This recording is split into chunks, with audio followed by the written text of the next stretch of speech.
3 minutes after 10 is the time. And although the Conservative leadership election is in many ways the least inspiring electoral battle in generations, it has thrown up two, or rather British politics has thrown up two stories this morning that I think are worthy of our interests. I'll probably start talking about this unconscionable insult, and we're directed for reasons that I simply don't understand, at Nicola Sturgeon, a politician who you don't have to like or indeed vote for, but to describe somebody who is First Minister of Scotland as an attention seeker who should be ignored while seeking to become Prime Minister of the United Kingdom strikes me as, well, at the very least, ill-advised, and at the very worst, downright dangerous. So stand by for that. We'll get onto it in the second hour of the programme. But in the first hour of the programme today, I knew this day would come. I also knew it was unlikely to happen on my programme. But again, as with Johnson's departure from Downing Street, there's no celebration, there's no smug self-congratulation or moments of I told you so. Jacob Rees-Mogg being compelled to admit, really, because to deny it would have been to deny observable reality, that his insistence, his promise to you that Brexit would not cause delays at Dover was complete nonsense, although, of course, he still fails to be completely honest about that, claiming essentially that he would have got away with it if it wasn't for those pesky French. It's like a curious mixture of Scooby-Doo and Eric Morecambe, isn't it? It is as if he's been unmasked as the chinless idiot that many of us have always known him to be, but having been unmasked by Wilma and Fred and the rest of them, he says, I would have got away with it as well if it wasn't for those pesky French. But also, he channels a touch of the Eric Morecambe in that fantastic interlude with André Previn, the late pianist, where Eric Morecambe says, I've played all the right notes, but not necessarily in the right order. So Jacob Rees-Mogg has all the right reasons. He said all the right reasons for why there would not be any delays in Dover after Brexit, but not necessarily in the right order. It sits, for me at least, alongside another story that you may have missed, about something called the Henley scale, I think it's called. I'll double check that for you, which is the Henley Passport Index. Are you familiar with the Henley Passport Index? The Henley Passport Index is essentially a ranking table, a table that ranks the efficacy of your passport, the amount of countries you can visit with a passport without any need for visas. And in 2010, guess where Britain sat on the Henley Passport Index? Go on, have a guess. I'll give you a clue. World-beating. Yeah? World-beating. In 2010, the United Kingdom sat in first place on the Henley Passport Index. First place. The most powerful passport in the world. Something to be proud of, I think. Or at least something to cherish. And today, some 12 years later, coincidentally, 12 years of Tory rule, because it's the last 6 years that, of course, will be most pertinent to this point, it's now plunged to joint 13th, falling behind, among many, many other countries, Spain and Luxembourg. That is not an opinion. That is counting. I must apologise. It is, of course, Velma, not Wilma, who accompanies Scooby-Doo and the rest of them in the Magic Mystery Machine. My apologies.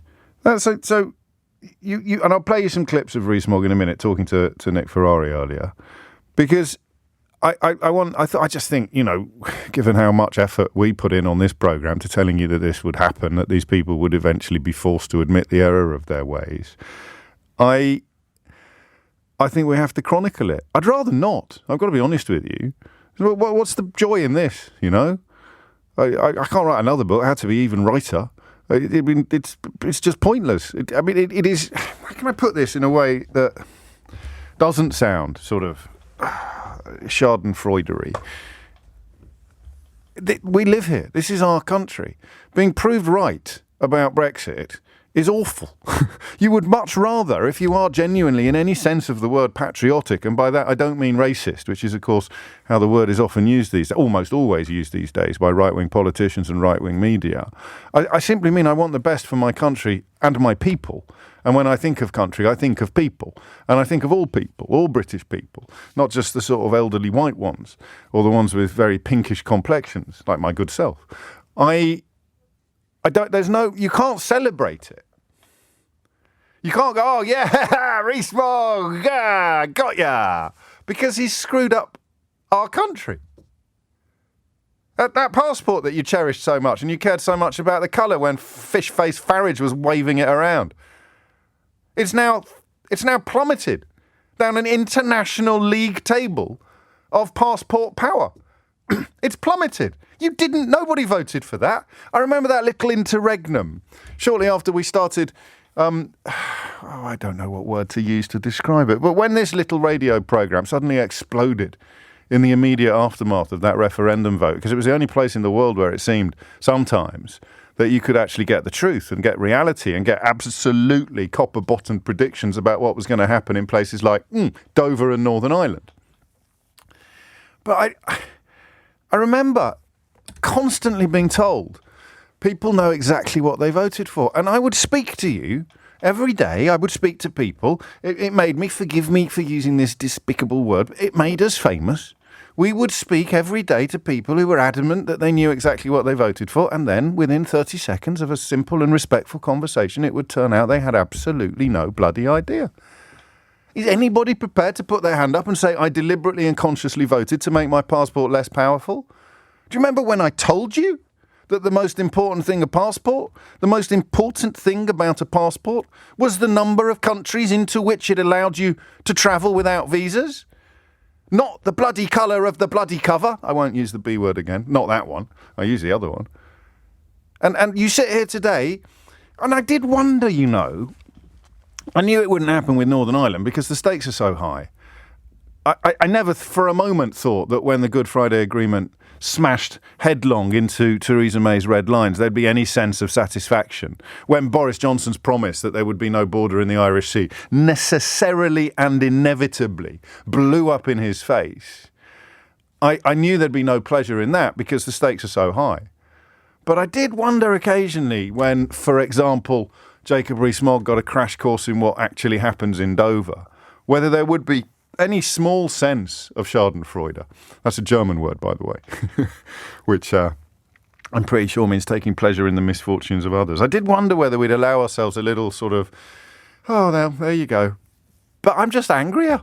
Angry's not quite the right word. Yes, it is. I'm just cross. Because it was so obviously true. It's a bit like, I don't even know what it's like, actually. I'm usually quite good at analogies. But it's actually absurd. And what makes it even worse, infinitely worse, immeasurably worse, is the fact that Liz Truss is conducting, and indeed Rishi Sunak is as well, is still conducting their politics in the land of make-believe. The whole leadership election, which is going to create our next Prime Minister, is being conducted in the land of make-believe, the land where Jacob Rees-Mogg knows what he's talking about, the land where the tensions in Northern Ireland, the problem in Northern Ireland has been fixed by Liz Truss, claiming that the Northern Ireland Protocol is an achievement. The selection of the next Prime Minister, even as Boris Johnson makes for the door with his tail between his legs, is still being conducted in the land of make-believe. And I find that staggering, but of course utterly unsurprising. I said to you last week, I think you're going to have 2 more leadership elections before the Conservative Party can get back to something that remotely resembles reality. We'll probably get onto that specifically in the second hour. Daily Telegraph, of all places, reporting yesterday under this headline: the power of the British passport has plummeted and it's causing chaos. The Daily Telegraph, an organ that is to Boris Johnson as the Beano is to Dennis the Menace, reporting while he still clings on to the keys of Downing Street and avoids and evades prime ministerial responsibilities like, hosting a reception for the Lionesses, for the victorious Lionesses, or turning up at the opening of the Commonwealth Games. You'll be very relieved to hear he's going on holiday tomorrow, because goodness me, he must need a rest from all those exertions and efforts that he routinely puts in on behalf of the country. But the Daily Telegraph reporting now that the British passport has plummeted, while Jacob Rees-Mogg is forced to admit that he was horribly and catastrophically wrong about what would happen to our borders if you accepted his invitation to vote to control our borders. Because remember this, even if his lie was true, and it isn't, spoiler alert, even if it was somehow the sole responsibility of the French that Dover is now poised daily on the brink of epic chaos, that would be proof positive that we didn't take back control at all. Have a little listen to this exchange with Nick Ferrari today. It was quite nice to hear Nick playing one of his old clips. I must have played it 30 times in the last 2 years, so it was actually quite nice to hear it pop up on Nick's show after all this time. It was a sort of almost a touch of deja vu for people who listen to this programme. But here is Rees-Mogg talking through his hat a few years ago. I wonder if I can take you back a number of years. This is you and I speaking in June 2018, when I asked whether there might be queues at Dover.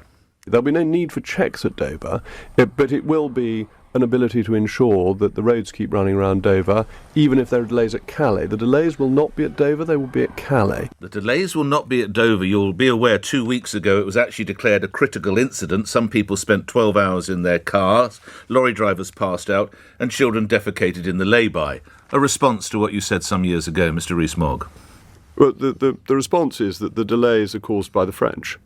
But you said there'd be no delays at Dover, Mr. Rees-Mogg. Yeah, but they are French-created delays. But they are at Dover, Mr. Rees-Mogg. Are you prepared to apologise that you got that wrong? Yes, of course I got that wrong, but I got it wrong for the right reason, if I may put it that way. Do expand. The point I was making was that the only delays would be caused by the French if they decided not to allow British people to pass through freely. They have decided to do that. They failed to get people to turn up. And that is what caused the delays in Dover, because we have juxtaposed border controls, which means that we check people in Calais and the French check people in Dover. And actually, that means that if the French don't operate their system properly, we get the delays. It's why I was saying that British people might think that going to Portugal is more fun, because the Portuguese want us to go and the French are being very difficult. And why should we go and spend our hard-earned money in France if the French don't want us? Are you suggesting we boycott one of our closest European neighbours, Mr. Rees-Mogg? I'm not suggesting a boycott. I'm just suggesting that Portugal has made e-gates available to British tourists, and that there's something to be said for supporting people who support you. Not getting off a boat, it hasn't. But of course, Rees-Mogg again leaves us wondering whether he is spectacularly dishonest or spectacularly stupid. And that's the question I've got for you this morning. So Jacob Rees-Mogg, forced to admit he was horribly wrong about delays in Dover because he didn't understand what being a third country would mean. I'm afraid there is no wiggle room here. He didn't understand what being a third country would mean for a cross-channel crossing. Does that make him, in your view, and I would love to talk to you, and do you know what worries me ever so slightly, is that if you're feeling mugged today, if you're feeling a bit stupid, if you're feeling conned, you're going to get cross with me again for being right.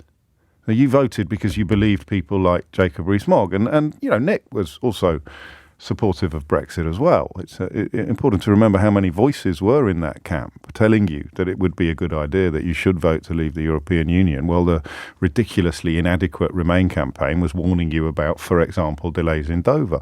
Some people took the trouble to explain why they would be inevitable, and some people just sort of crossed their fingers, closed their eyes and hoped for the best. So now that Jacob Rees-Mogg is humiliating himself now every time he opens his mouth, do you think he is stupid or dishonest? 0345 60 60 973. And obviously they're not mutually exclusive, but do enter into the spirit of the inquiry.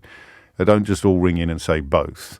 Is it in any way excusable that a man who still rejoices in the title Minister for Brexit Opportunities has such an obvious misunderstanding of Brexit itself, has such a catastrophic failure of comprehension of the single issue that his job is charged with maximising? As with putting Nadine Dorries in the Secretary of State for Culture, Media and Sport role, there are large parts of me that wonders whether Boris Johnson spent a lot of his time as Prime Minister just doing things entirely for his own amusement. Like Paul Newman in Cool Hand Luke, just seeing how many boiled eggs he could eat. I know what I'll do. I'll make Jacob Rees-Mogg Minister for Brexit Opportunities. That'll be even funnier than making Nadine Secretary of State for Culture, Media and Sport. I don't know what else he would have come up with next. Probably making Harold Shipman Health Secretary. But just things designed entirely to sort of tickle his own warped sense of humour. So there's the question. Jacob Rees-Mogg, catastrophically wrong about Dover, just as he was catastrophically wrong about Northern Ireland. Is the man stupid, or is he just a massive liar? 0345 6060 973. 20 minutes after 10 is the time. You're listening to James O'Brien on LBC. And fair play to Gavin Bateman for getting in there early. Hi, James. I reckon Jacob Rees-Mogg is 52% stupid and 48% dishonest. You may, of course, want to reverse that ratio. So we know how wrong they have all been proved about the situation in Northern Ireland, whether it's the necessity of a border in the Irish Sea or the ability to deliver frictionless trade to the whole of the UK. Well, whatever. You pick your lie. Really pick a favourite. And now we know that they are wrong, or they were completely wrong about Dover for the most obvious and easily explainable of reasons. Still, of course, the Brexit tactic, as Jacob Rees-Mogg displayed this morning, is to reach for a random foreigner to blame, in this case, the French. But the question is he lying to you when he does that? Or is he too stupid to understand how stupid he is? Because you would think, wouldn't you? If I'd said on the radio last week, I don't know, let me think of what would be an example of something you could say about something observable, something that someone else could explain was wrong at the time. And then a week later it was proved completely wrong. How can anybody with a straight face say I was wrong for the right reasons? I mean, it's either it is dissembling as an art form, or stupidity as a character defining flaw. Let's start in France, appropriate enough. Sheena is there in Valbonne. Sheena, what would you like to say?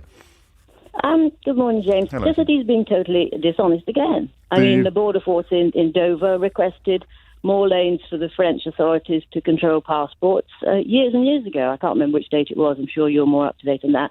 I know it was several million to create extra lanes. Million, between 5 and 10 lanes, and the French would put their guys in, and the lovely government of that gentleman turned it down. So where's the problem? It's back with the government. Indeed it is. So why do you give him... I mean, what do you think's preferable? Are we doing him a credit of being dishonest rather than being stupid? What would you rather be thought of, dishonest or stupid?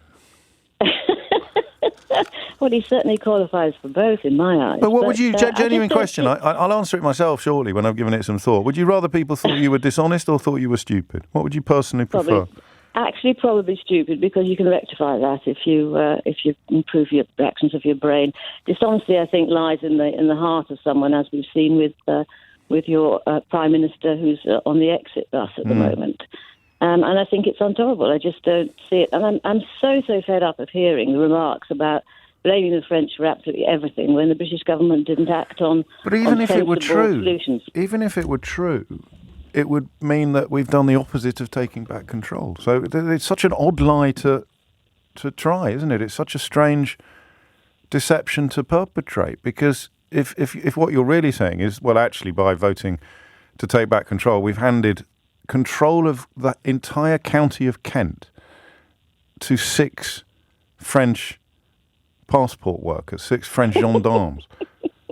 That is what he's actually claiming. I mean, this is what they don't seem to... This is why I lean more towards stupid than dishonest than you do. I mean, possibly 52%, 48%. But he's essentially saying, when I encouraged you to vote to take back control, what I was really encouraging you to do was to put the roads of Kent entirely in the hands of 6 French passport inspectors. And he's too stupid to realise that maybe he's not. Maybe we're missing something, Sheena. It would not perhaps be the first time. Well, I'm sure not in your case, but in my case. Would I rather you thought I was stupid or dishonest? Probably dishonest, because at least then you would somehow be you'd know what you were doing if you were dishonest. something really quite shaming about the idea of you thinking someone that I don't know what I'm doing. You've got no idea. And of course, that is a qualification for advancement in Boris Johnson's government. And arguably, the woman who would be Prime Minister is the best of all at publicly boasting about not having the first idea about what she's doing. So, Jacob Rees-Mogg, liar or idiot? Andrew's in Birmingham. Andrew, what would you like to say? Hello there. Hello. I would like to say liar. Okay, why? Well, I'm a civil servant. I can't reveal too much, but I'm a civil That's servant, right. and I was previously in the private sector. Yeah. And I was an exporter, and I'm still know a lot of people. And I cannot believe that as an individual, considering, of course, not making any accusations, his investment portfolio, his knowledge, his education, I cannot believe that he did not know that this would actually happen. And I mean, no, I don't believe it. And at the time, even people in my industry were saying it's so obvious, and various departments have been alerted to it, and they're just not listening. I think he had his... It would be... I'm not going to, again, make an accusation, but it would make more sense if he had his own agenda and, for such an educated person. I could be wrong, but... Yeah, I don't want to go there. I mean, rightly or wrongly, I don't... sort of think it helps necessarily, and it's unprovable. It's impossible to push it to a conclusion. But I would remind you, this is going to sound a little odd, Andrew, but bear with me, all right? In Jacob Rees-Mogg's defence, I would remind you of Dominic Raab's ignorance. So he managed to become Secretary of State for Brexit without, by his own admission, understanding the importance of the Dover to Calais crossing for British European imports and exports. So if a Conservative politician post-referendum can be ignorant of the importance of the Dover-Calais crossing up to and including the point he becomes Secretary of State for Brexit, then is it not possible that a man who later becomes Secretary of State or Minister for Brexit Opportunities could be equally ignorant as opposed to dishonest? No, well, I'd like to believe not, but if that is true, and that is a possibility, that's my theory in the back of my mind, is just to give him more credit. So, that's I could it. be Well, wrong. also, maybe as you he's refer, truly incompetent. Operation Yellowhammer, all of the research done into what was going to happen. Even John Shirley, our friend in Dover, ringing this program as an export agent, telling us exactly what was going to happen. Kieran, the van driver, describing in forensic detail exactly what was going to happen at these borders. And we're talking about passengers now. We're not talking about goods. So you would have to go with liar. What about if you believe something ideologically? If you're very cultish in your commitment to a cause, irrespective of fact. So you're standing there, Andrew, and you believe that the moon is made of cheese. You really believe it, right? And I come up to you with a large piece of moon, and I try and thrust it into your hands and put little bits of it into your mouth to prove to you that it is not made of cheese, that it is in fact made of moon. But you have got your eyes tightly shut, and you've got your fingers in your ears, and you're clamping your jaw shut, and you're refusing to let me introduce the slightest morsel of moon into your gob, and you can't hear my explanations of scientific formulae, and you can't see the large lump of moon that I've got inside in my hand, and at that point, when I say to you, what is the moon made of, and you say cheese, are you being stupid or dishonest? It's stupid. Really, though, because you have successfully managed to exclude all evidence of your wrongness from your consciousness. Yeah. I mean, I don't want to make a harsh comparison, but you could make the argument about some extreme, violent fundamentalists who convince themselves of all sorts of things. I wouldn't. You can convince yourself of anything, and it doesn't mean that you're stupid. It means that your dishonesty is actually delusional. It's not just a question of it's not just a question of lying to everybody else. You believe your own lies. Yeah, absolutely. And at that point, how do you even deprogram someone? You can't. That's a word. Really. Well, that's a topic. You've just given me a topic. How do you deprogram someone? We'll get onto that possibly later this week. We may even get onto it today. Thank you, Andrew. So that's a stupid, and the previous. So it's 1-1, is it? One stupid, one dishonest. I think it is. It's going to end up 52-48, isn't it? I just know it. It's coming up to 10:30. Jacob Rees-Mogg, liar or idiot? 0345 60 60973, with particular reference today to the delays in Dover and the fact that he insisted there wouldn't be any. And, of course, the double fact that he insists the reason why there are delays is all down to the French, without actually adding the parentheses attached to that nonsense, which would be that 6 French passport control officers have the power to bring the whole of Dover and most of Kent to an absolute standstill as a consequence of us taking back control. I don't even know what's worse. Admitting that you gave such power to 6 French passport officers by accident, or admitting that you didn't understand anything about third country requirements or cross-border movements at probably the busiest point of ingress and egress, certainly excluding air travel, in the United Kingdom. 10:30 is the time. Holly Harris has your headlines.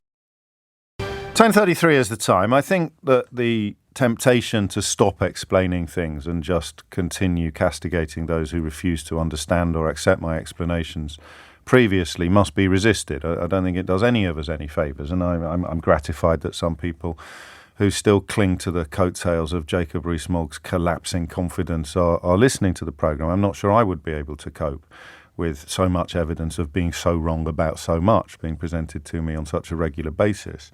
But it's important, and I respect you, I admire you. So in case you're still clinging to the idea that Jacob Rees-Mogg understands this stuff and the rest of us don't, let me talk you through why, for example, the situation in Portugal is preferable. I had a similar experience in Greece recently, as did the journalist in the Daily Telegraph, remember, an organ that is to Boris Johnson and Brexit, as Dennis the Menace is to the Beano, where you still, if they've got an e-gate, you can use it. But what an e-gate can't do is put in place the date. Maybe they'll develop the technology that allows them to do that, but at the moment, on a passport, on a paper passport, you can't, having scanned it on an e-gate, have the date upon which you entered the country checkable. So what happens in Portugal at the moment and in Spain, some people are asking me to explain the difference, which I'm happy to do. What they have to do is then add a stamp. So you come through, and it can be done quite swiftly, it can be done quite quickly. It's happened in Portugal, most obviously, which Jacob Rees-Mogg is suggesting you visit, without mentioning, of course, that you still have to get your passport stamped when previously you didn't. And in the the very simple reason for this is that unless you apply for a visa to be in the European Union, we can now only visit for a total of 3 months in every 6. So the machines can't register individual entry and exit. Perhaps they may be able to at some point in the future, but that is going to obviously involve cost and investment, and it's up to them whether they do it or not. All of the control is with the countries into which we are travelling. Will they invest in technology to make it easier for us to get in and out? I don't know. Maybe they will. But because we need a visa now to do what we could previously do freely, these countries have to register the date upon which we enter. It's the only way of monitoring the post-Brexit restriction, is an old-fashioned ink stamp in your passport. And, although it only takes seconds to put a stamp in your passport, times that by however many people are travelling that day, and that's the difference between post-Brexit and pre-Brexit European travel. One estimate suggests you're looking at about 90 seconds per passenger compared with 58. So half a minute per passenger every single day. And the point about Dover, of course, is bottlenecks, and the fact that every item, every instance of infrastructure in Dover is constructed with freedom of movement as a given, with frictionless travel as a given, with the absence of any necessity for stamps in your passport as a given. So that's why, even when it's at full capacity, even when all the French passport controllers have turned up for work, it is going to be a much more fragile system than it was when nobody's passport needed to be stamped. These are not opinions. These are not arguments. These are not zingers or gotchas. These are just facts. Facts that were comprehensible and available years ago. Facts that were comprehensible and available, and you know that because you were hearing them on this programme in 2018 when Jacob Rees-Mogg insisted that you didn't have any need, or there would not be any prospect of delays in Dover. So either he is a massive liar or he is incredibly stupid. and I wonder which one, based on the evidence, please focus on the evidence, which one you think it is. So you now have a full understanding of, for example, the difference between Dover and Portugal. You have a full understanding of the difference between pre- and post-Brexit with requirement to passport stamps, the relationship between visas and former freedom of movement. You now have no excuse for sending me ignorant texts, except, of course, the absolute absence of any courage or confidence to call in and make these ridiculous points in person. 10:38 is the time. Gary is in Watford. Gary, what would you like to say? Morning, James. Hello, Gary. James, okay, your simple question, Rees-Mogg, he's a very clever man, I think, because he's built a business, so therefore that suggests that actually he's a liar. But he's a clever liar because he constructs his words in such a way that he can always go back and deconstruct them to show that he wasn't lying. So typically, the Dover thing, he blamed the French, very simplistic. The French had put 50 border guards in to make things quicker. For me, the best thing they could do is move that operation back to Calais. Say, right, then you can blame the French, because I know the French are really efficient. I fly in and out of France all the time, and their border control, even with the stamping the passport, it is seamless and takes very little extra time, probably more up 15 seconds. And I haven't seen any. But it's not. I mean, it is now. It's a little bit, and it is more than 15 seconds with the stamping. But I'm not opening up. No. I'm talking 15 seconds extra. But what I'm saying is, I'm not opening up a conversation about what sort of fantasy we can introduce to undo the damage that's been done by Brexit yet. I mean, they've got to admit that it's a mess before they start looking for solutions to the mess, Gary, unfortunately. But if I can pick you up on one thing, why do you think he's clever? Well, because he's built a business and but it's an investment fund, mate. The city is full of old Etonians who take money off incredibly rich individuals and institutions and invest it in ways that sees that money increase in value. But there's research showing, not specific to his investment fund, but there's research showing that for a lot of these sums of money, if you just stuck them in the post office on a decent interest rate, you'd get a better return than you would on an investment fund. They're not businesses or jobs that are achieved by exam results or intellectual credibility. It's achieved almost entirely by background and the British class structure. You remember when the city was full of people in bowler hats? He's just a sort of slight hangover of that era. There's no particular intelligence needed. Well, if I gave you £1 billion now, Gary, would you have more or less than £1 billion by Sheila Fogarty's programme at 1:00 today? Well, I know I'd have more. Well, there you go. That's why you think Jacob Rees-Mogg is clever. No, but it's about how much more, isn't it? And so I don't really want to get into personalities, because I do think he's an idiot when he, just the whole way he performs. But, sadly, there's a whole raft of people that seem to still doff their cap to him. Yes. And it's really disappointing. Why do you think that is? What do you think? Because, what I was trying to pick you up on, Otto English, the author, has just tweeted me to say, Jacob Rees-Mogg is proof that if you give a stupid man a posh voice, a posh education, posh mannerisms, and a bit of remnant Latin, I'd add an Oxford Dictionary of quotations to that list, then some equally stupid people will mistake it for genius. I disagree with Otto on this. I think lots of people who aren't stupid mistake what he's just listed for intelligence because of our class system, not because of our education system. I don't disagree, but I'm 67, so I should fall into that cohort of people that would doff my cap to him. Yeah. I wouldn't even. Did you ever? No, never, because I could see him for what he was, and he's just somebody who's on the make, but with a posh voice. Maybe. Again, I don't think he is motivated financially or on the make. I think. If you take bigotry and xenophobia as evidence of idiocy, then he is an idiot. I think he genuinely thinks, for reasons that continue to elude me, as is often the case with nationalists, he genuinely thinks that by dint of being English, he's got some sort of winning ticket in the lottery of life, which makes it all the odder that he would dedicate almost all of his political career to making this a less successful, less attractive country. 10:42, culminating today, this report in the Daily Telegraph that describes the British passport as having plummeted from first to joint 13th over the course of the last 12 years. Thank you, Gary. I don't know if, I wonder whether forelock tuggers know they're tugging their forelock. Always remember the call-up that we took after Prince Philip passed away. And he was a naval veteran himself, and he honestly thought that Prince Philip was a higher value human than him. And, I mean, it was a polite exchange, but a heartbreaking one. So there are people who honestly think that Jacob Rees-Mogg is a higher value human than them. And I know I sound very naive when I say this, because many people perhaps, because I went to a posh school, I went to a public school, so I'm very much a victim or a product of my own background as well, which is very much arriviste. There's no long history of hyphens or anything like that in my family. Although, to be fair to Jacob Rees-Mogg, I think his maternal granddad was a van driver or something. I never got it. I never understood it. And then that hymn, we got reminded about a year ago, was it? About 18 months ago? That verse in All Things Bright and Beautiful that just most of us sang as kids. If you're Gary's age or my age, you would have sung it in school.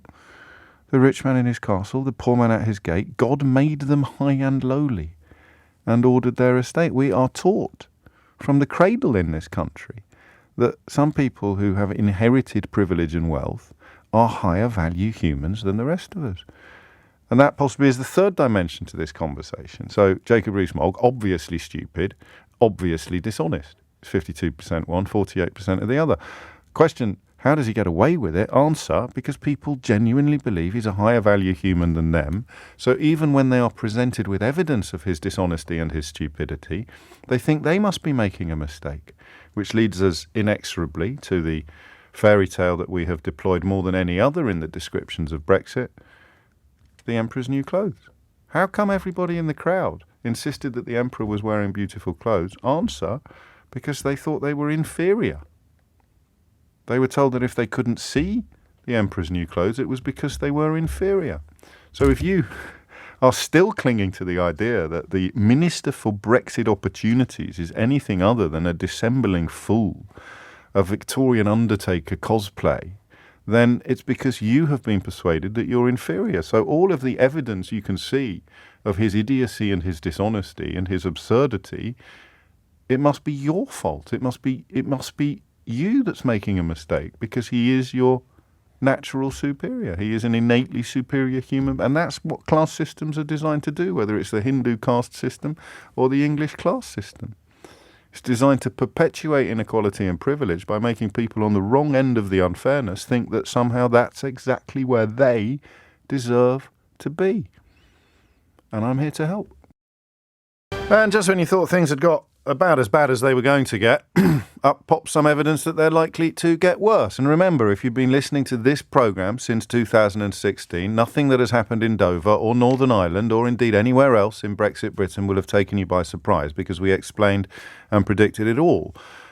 Thanks largely to experts. And there is an article in today's Independent by an expert, by the travel editor, the doyen of travel editors, Simon Calder, that has just been brought to my attention by the doyen of travel editors, Simon Calder, in a private message, which describes what the future looks like. So the next steps, which are due to be introduced in May 2023, will involve more red tape.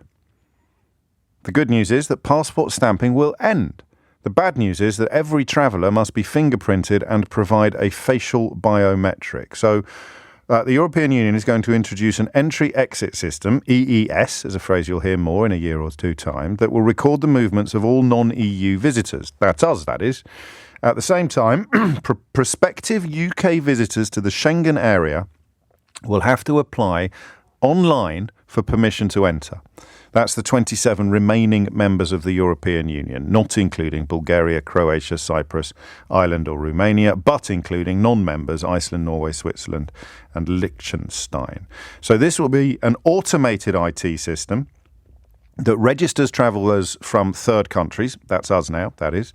We took back control, so we've got to go through all this palaver, and it means that every time you cross an EU external border, the system will register the date and place of entry and exit, plus your fingerprints and a facial biometric. So British travellers currently restricted to 90 days stay in any 180-day period will obviously have this rather large hoop to jump through. Will also be required. Visa-exempt travellers, such as the British, will be required to obtain a permit under the European Travel Information and Authorisation System, or ETIAS. So EES and ETIAS is what the future looks like, and it will involve more red tape for British travellers travelling into the European Union. Why? Because they're controlling their borders. And why are we affected by this? Oh, because we took back control. So Jacob Rees-Mogg confessing today to being completely wrong about delays in Dover, albeit he lied about the reasons, demonstrating still more ignorance of what is just around the corner, which leads us back to the question we asked you. Is he stupid or is he just a massive liar? Mike's in Dover. Mike, what do you think? I'm convinced that Rees-Mogg is a liar. And I think it's not just this issue of where the delays would be. I think it's the cumulative effect of lies begetting lies for years. He's in a position where he's got no option other than to lie through his teeth because nobody dare actually admit the truth. Why not? I think I know the answer to this, but I'd like to hear it from you. Well, what is the truth? Well, the truth of the matter is it's a complete and utter mess. All of what was predicted under so-called Project Fear has come to pass. I live just on the edge of Dover. It takes just 20 minutes, and we've had delays in the past, and it may be that the Calais has been blockaded by fishermen, etc., and that's been a regular occurrence. But here now, we've actually built in and guaranteed a delay. And the problem with Dover as a place is that it only takes half to 3/4 of a mile of traffic building up to the port for all the radial roads onto the A20 to get blocked, which then blocks the roads in Dover, and nobody can move around at all. And it's grossly unfair to the residents of Dover, and it's grossly insulting to them to actually have been told by Rees-Mogg and the rest of the Brexit crowd that there wouldn't be any problems when anyone who's ever travelled across...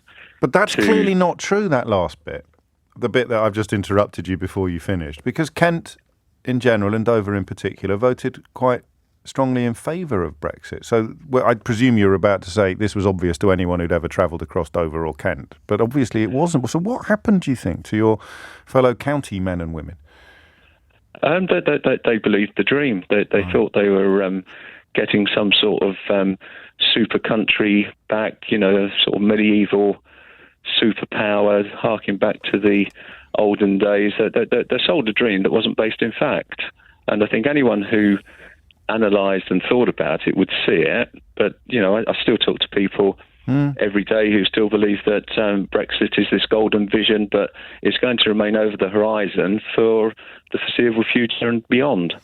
What do they do when there's a traffic jam at the bottom of their garden? What do they reach for the French or do what Rees-Mogg does and just find anything preferable? So admitting that you've given control of Kent to 6 French passport officers is preferable to admitting that you were mugged in 2016 by clowns like Rees-Mogg and Nadine Dorries. I think there's a certain amount of heads in sacks not looking out to see what the truth is. And interestingly, and I don't know if it's true, but I believe it to be, is the other weekend when it was really bad, the French did send people over, but they went via Eurotunnel because they're driving there, and they got caught in the traffic, so they couldn't get to Dover to actually operate. I think Eurotunnel challenged that analysis, but it was certainly one. I think, but it was. I don't know. Oh no, it was the A20 traffic rather than Eurotunnel holding them up. Got to get to the work. Yeah, to the office. What does the light at the speaking of tunnels? What does the light at the end of this one look like? Do you think? I mean, thinking of Rees-Mogg still, even when pushed by a fellow Brexiter to account for the nonsense that he spouted in 2018, he still spouts more nonsense. Where does this end? When does it snap? Because Liz Truss, of course, is campaigning in the fantasy land that Rees-Mogg both helped to construct and inhabits. I just look, James, to the children's tale of the Emperor and his clothes. At some point, someone's going to call it out and everybody's going to realise. And it has to be, I guess Keir Starmer's calculation is it has to be the point at which everybody's going to realise there's no point doing it early. There's no point shouting naked, naked, naked while 54 or 60% of the crowd is still going to turn on you and call you some sort of traitor or miscreant. Oh, absolutely. You've got to have the people have the realisation of what the actuality is of the day-to-day lives that they're living. And the more it impacts on people, and incrementally, I think it's getting worse, the blame is being spread as far and as wide as possible. But again, if you take an interest in what's happening and you look down to what the real cause is, a lot of it is purely to do with the situation we're in now, because Brexit, for whatever was promised, none of it's been thought out properly, and none of it is in place in any way, shape or form no, to well, make you know us an that, efficient and company. I know that, and that's the problem with unicorns, isn't it? Is that this, something will come up, technological solutions, the German car. I mean, it's the greatest hits of this programme from 5-6 years ago, and they're still working. It still works. And astonishingly, Liz Truss and Rishi Sunak are competing now in this fantasy land, with Rishi Sunak now accusing Liz Truss of showing her true Remainer colours, while Liz Truss is desperate to prove that she's even more of a leaver than he is, and the Conservative Party membership believe her. While the rest of us, who've got our eyes open and our brains functioning, are looking at a skip fire. They're arguing over who is the biggest fan of the skip fire. It is bonkers. Thank you, Mike. It's tough to be in Dover and see all this unfolding under your nose if you knew it was going to happen. Having spent your life surrounded by people who insisted that it wouldn't. Hugh is in Stratford-upon-Avon. Jacob Rees-Mogg, stupid, ignorant, dishonest, all of the above, or possibly, Hugh, because all human life is welcome here, none of the above. Well, yes. Hello, James. What I'd like to say is he's deluded. And the analogy I would use, it's like someone who wears green glasses. They see everything as being green. Yes. So he starts off with the Brexit ideology, and even when information comes that would contradict that belief that he had to start with, he still sticks with that original belief. He still sees everything as green. Yes. I'm just thinking it through. You can't. So until he takes his glasses off, he's neither stupid nor dishonest. He just thinks everything is green in good faith. I mean, he honestly thinks everything is green. That's right. Yes. And Why did he put those glasses on? How did that? Or possibly he was born with them on. How did that happen? How do you? Is it xenophobia? Is it some sort of? I don't want to misuse the word nationalism, particularly when Northern Ireland is part of the conversation. So we'll just stick with xenophobia. Is it just some sort of form of xenophobia? Those green glasses, red, white. Call them red, white, and blue glasses. I think I can't say for him personally, obviously, but I think for some people it was xenophobia. The fear of 75 million people from Turkey coming to Britain, that was enough to get some people to vote for Brexit. The idea of, like you say, nationalism taking back control without really realising the what that means practically, what it means for Northern Ireland. As your last caller said, none of it was thought through. No, and lots of people still insistent that everything's going brilliantly and they knew exactly what they were voting for. In fact, some people tweeting me, or texting me at least, to say I've got that Henley passport index wrong. I haven't. I mean, when will you learn? It's so you say we're not 13th, we're 6th. Count the number of countries above us on the list of passport power, on the Henley passport index or whatever it's called. Just count the number of countries above the UK. Okay, and if there are 12 countries above the UK, then we are joint 13th. If there are 5 countries above the UK, then we are joint 6th. You know what I'm going to say next, don't you? That's not an opinion. That's just counting. James is in Wanstead. James, last word to you on this, although I suspect it's a subject we'll be returning to for the coming centuries. What would you like to say? Hi, James. Yeah, thanks for having us on. I want to call him stupid, but I also don't want to disagree with anyone that called him dishonest as well. I like your balance. Yes, exactly. I think on this occasion, though, he's stupid. And the clue is in his answer earlier on to Nick. He basically admitted to listeners that if we were in the EU, we still could have had control of our borders. By saying that Portugal is allowing people from the UK to come through via e-gates, whereas the French are putting up greater restrictions, He's therefore admitted that we could have had control of our borders in the first place if we were still in the EU, and therefore... That's a very good point. I feel embarrassed that I missed it. I mean, the other evidence of his ignorance, of course, is the fact that there are still people stamping passports in Portugal after you've been through the E-gate, because Brexit means that they have to have a record of when we got in. But he's essentially saying, be more like Portugal. Look how well they're controlling their borders, which we couldn't have done when we were in the European Union like Portugal is now. Exactly. And if he was dishonest, then he just would have ignored that completely and he wouldn't have raised that point. God, I think you win. Actually, I think it's a late entry, but you're going straight to the top of the class. Because if he was dishonest, he'd have done what they always do with unhelpful evidence or evidence of their wrongness and just ignore it completely. But he's brought our attention accidentally to something that proves how wrong he is about everything. And that, therefore, must mean stupid. Should we go for 52%, 48, James? Yeah, I'll take that one. Seems a fair. And there it is, the casting vote. The casting vote, the final piece of the jigsaw. So 52% stupid, 52% thick as mince, 48% complete charlatan. Congratulations, Jacob Rees-Mogg. I wonder who we'll do tomorrow. We might make this a regular feature. I think Grant Shapps deserves an outing, doesn't he? It's 11 o'clock. 4 minutes after 11 is the time. Now it's time for Truss. And Ben Houchen is, you'll know, probably the Conservative mayor of the Tees Valley and something of a golden boy for both the modern Conservative Party and the so-called Red Wall. He's just responded to Liz Truss's latest intervention on the question of civil service pay. We're going to be talking about her comments about Nicola Sturgeon as well, but this is a development. He's just tweeted, actually speechless. There is simply no way you can do this without a massive pay cut for 5.5 million people, including nurses, police officers and our armed forces outside London. So much that we've worked for in places like Teesside would be undone. This is Liz Truss's pledge last night to save billions of pounds on pay for civil servants. And it's breathtaking, right? Again, I can't do another hour on stupid or ignorant. No, I can't do another hour on stupid or ignorant because I think that's at its most effective after the evidence has arrived. This is, again, I suppose, Ben Houchen can say this is a really, really, really stupid thing to do, and Liz Truss could say, no, it isn't. It's only after you've done it and you're looking at the consequences like the roadblocks in Dover that you can have a conversation about whether the people who said there wouldn't be any stoppages and shortages and blockages in Dover were stupid or ignorant, as in Jacob Rees-Mogg's case. So the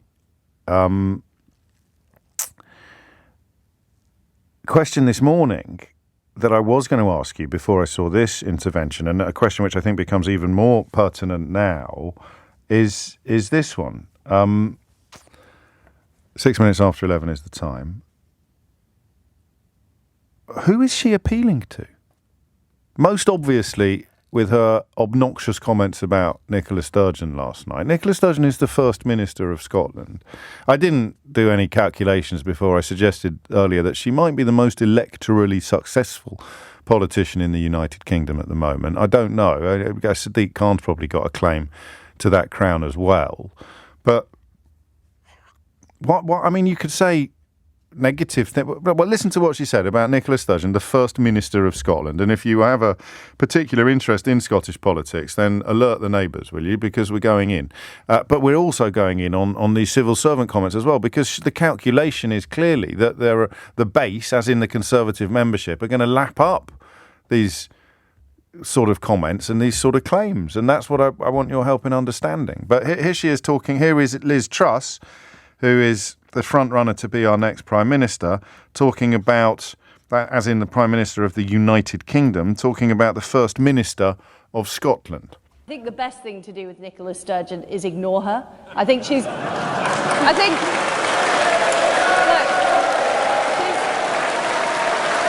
sorry. It's a bit difficult when she's First Minister, though. She's got a democratically elected position, just as you would. I'm sorry, she's an attention seeker, Seb. That's what she is. So that's Conservative members in the room, predominantly Brexit supporters, who've spent the last few years banging on about how important it is to respect democracy. You might call them hypocrites. I probably wouldn't be that kind. And so the reason for this inquiry is because she knows that that's going to get a round of applause.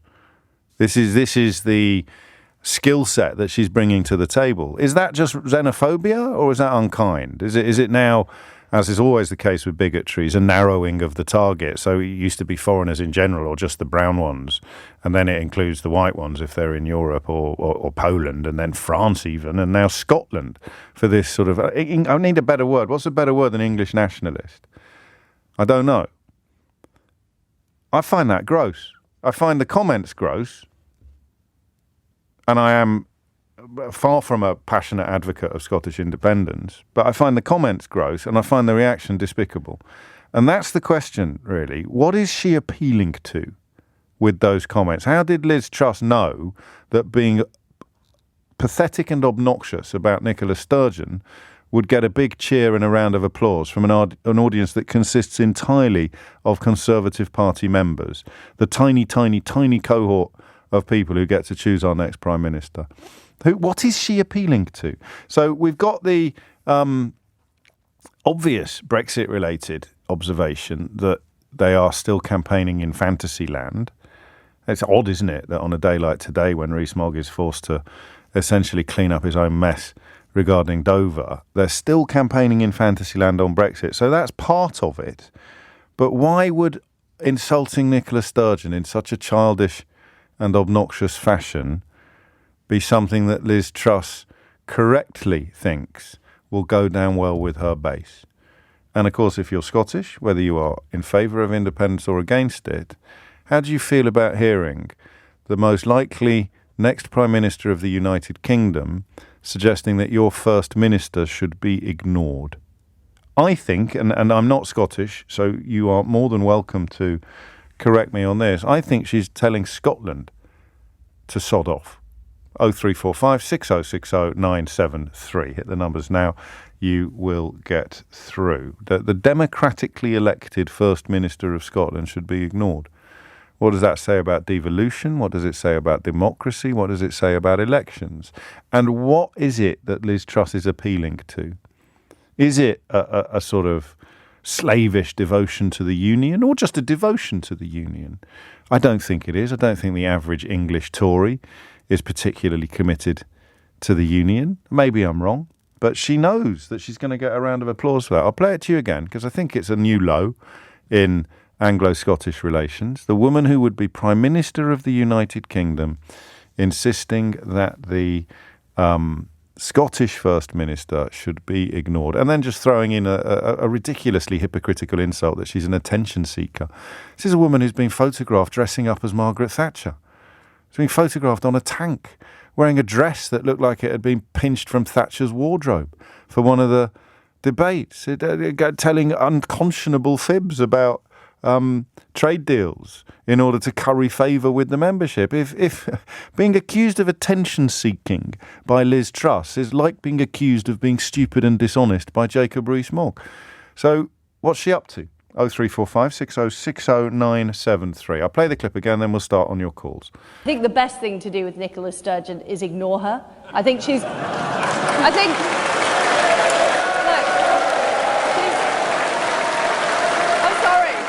It's a bit difficult when she's First Minister, though. She's got a democratically elected position, just as you would. I'm sorry, she's an attention seeker, Seb. That's what she is. And to add to that, which was what we were coming on air with at 10 o'clock this morning, this claim about saving £11 billion on civil servants' wages has now blown up in her face.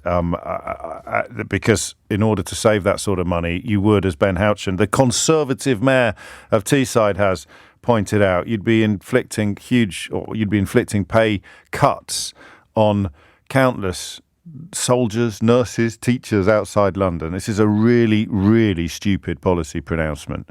So what exactly is she trying to do? To whom is she trying to appeal? Let's start with Paul in the Kingdom of Fife. Paul, what would you like to say? Hi, good morning. I don't know where to really contain my annoyance, shall we say. I don't know what thing she's playing at. Adding tankers, not just cans of petrol, adding tankers of fuel to the fire by saying things like that. So flippant, so off the cuff. Which fire? Just for the independence. Okay. For Nicola Sturgeon wanting to have another independence referendum. and they wonder why this is happening. You could hear the applause in the background from that, which just signifies, well, is that not another mandate for being really well elected in the whole of Scotland? But at the same time, you've got the Tory party and the Tories wailing with the massive cheers of, just ignore her. Yeah, it's a great thing to do. How do you expect anything to get better if that's going to happen? You look at the likes of Northern Ireland, they're having literally the same conversation of what's going on with the Tories as Scotland's doing just now. And they're very well in danger, I think, of potentially just splitting up the whole United Kingdom. Make Britain great again by literally abolishing Britain. Pretty much, yeah. And I don't want that happening. No, my grand's English, she's from Pontefract. Well, so where do you stand? So you're not in favour of independence? From a business perspective, I think we would be better. Right. But from a nationality perspective, as in my partner's from Manchester. Yeah, and so, you feel British. I feel British, as well as I do having that identity of being Scottish. Is this a PR coup for the independence movement, do you think? If she becomes Prime Minister, or will people separate Sturgeon from Scotland? I don't know. No, I don't know. I admire your honesty. You have to rise above it somehow. But how you're electing? Boris Johnson was elected, biggest mandate I think from Tory party for a long time. 35. And he didn't want any sort of referendum again. But now Liz Truss is basically, well, just ignore us, she'll go away. But that's then adding the tanker of fuel to the fire of going, well, look, people of Scotland, look at this, what's happening down south. Look at what she's saying about us. Just ignore us. That's all they are. And that's so dangerous. So dangerous. Yeah. And I'm literally shaking with rage because I can't believe that. I'm the same, and I'm not Scottish. I just think it is, as you say, it's deeply irresponsible, and it is I don't know that it's inevitable, but it's evidence, proof positive that this is not getting rid of Boris Johnson does not get rid of the moral corruption and the utter irresponsibility that Boris Johnson injected into the bloodstream of the nation, and Truss understands that, and her irresponsibility is heinous, I would say. But listen, we could be wrong. I just find it staggering that she can speak so disrespectfully to Nicola Sturgeon, regardless of whether you're pro or anti-Scottish independence. If you're Scottish, I think she's insulted all of you. Stephen is in Peterborough. Stephen, what would you like to say? So James... hang on, Stephen, I lost track of the time. I'm going to take a break now, and I'll come... a junction. We're going to have a junction, all right? And we'll come back after going up the junction. It's 11:17. I don't know if it's fair on our Scottish listeners, actually, to expand it to include Liz Truss's latest faux pas, which involves essentially announcing pay cuts for nurses, police, armed forces, teachers, pretty much everyone on the public payroll outside London, called a ticking time bomb by Ben Houchen, the Tory mayor of Teesside, that will explode ahead of the next general election. Rishi Sunak's team, and again, briefly and mildly enjoyable to see these fools embarking on a circular firing squad, but this is a battle to be the leader of our country, so you can't take much fun in the appallingness of its nature. But Rishi Sunak's team saying that less under Liz, that's a little three-word catchphrase they've come up with, because, God, we love three-word catchphrases and slogans, don't we? They've served us so well in this country. Take back control. So less under Liz for nurses, police and armed forces outside London. And again, it is, I'm sorry, not an opinion, it is just counting. This ludicrous claim that she could save £11 billion would necessitate pay cuts for nurses, police, soldiers, teachers, firefighters outside London. Big vote winner there, no doubt, for the Red Wall.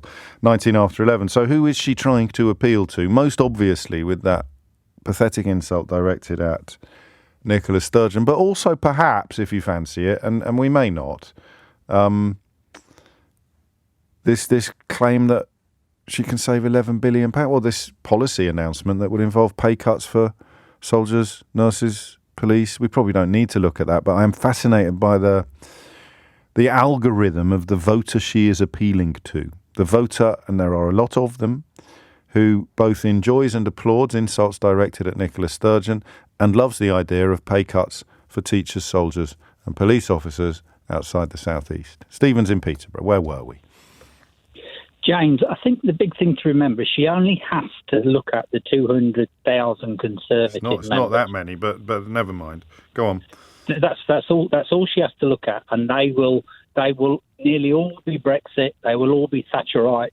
They will all be, civil service needs to earn as little as possible. They're all under that wing, and as long as she keeps hitting that with low taxes and all that type of thing, she's talking to those people who are going to vote for her in 5 or 6 weeks' time, and that's it. But is she going to do it when she becomes Prime Minister, or is she just... She can row it back then, can't she? She can turn around and say, I said this and I actually meant that. She can do what all Conservative politicians have been doing at the moment, which is saying one thing, and then when you put them under the microscope, they turn around and they flip it somewhere else. You've had it on this morning with Jacob Rees-Mogg and Nick Ferrari. He's rowed it back. That's what they're really good at. And when I said the Emperor was wearing beautiful clothes, I actually meant that he was naked but had lovely skin.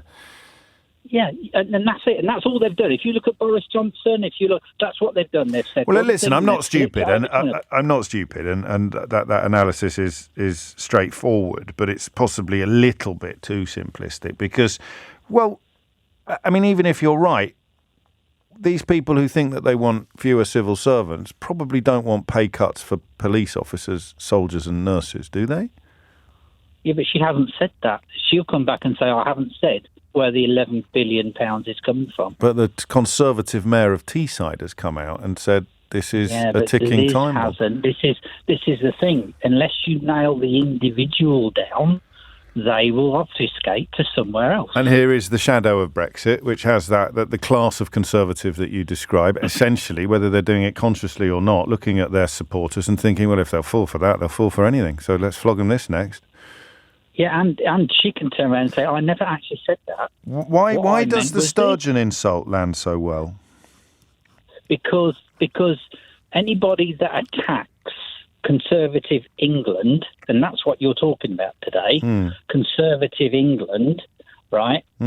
As far as the Conservative Party are concerned, they're not interested. They're quite willing to do everything possible to put them into a box and leave them alone.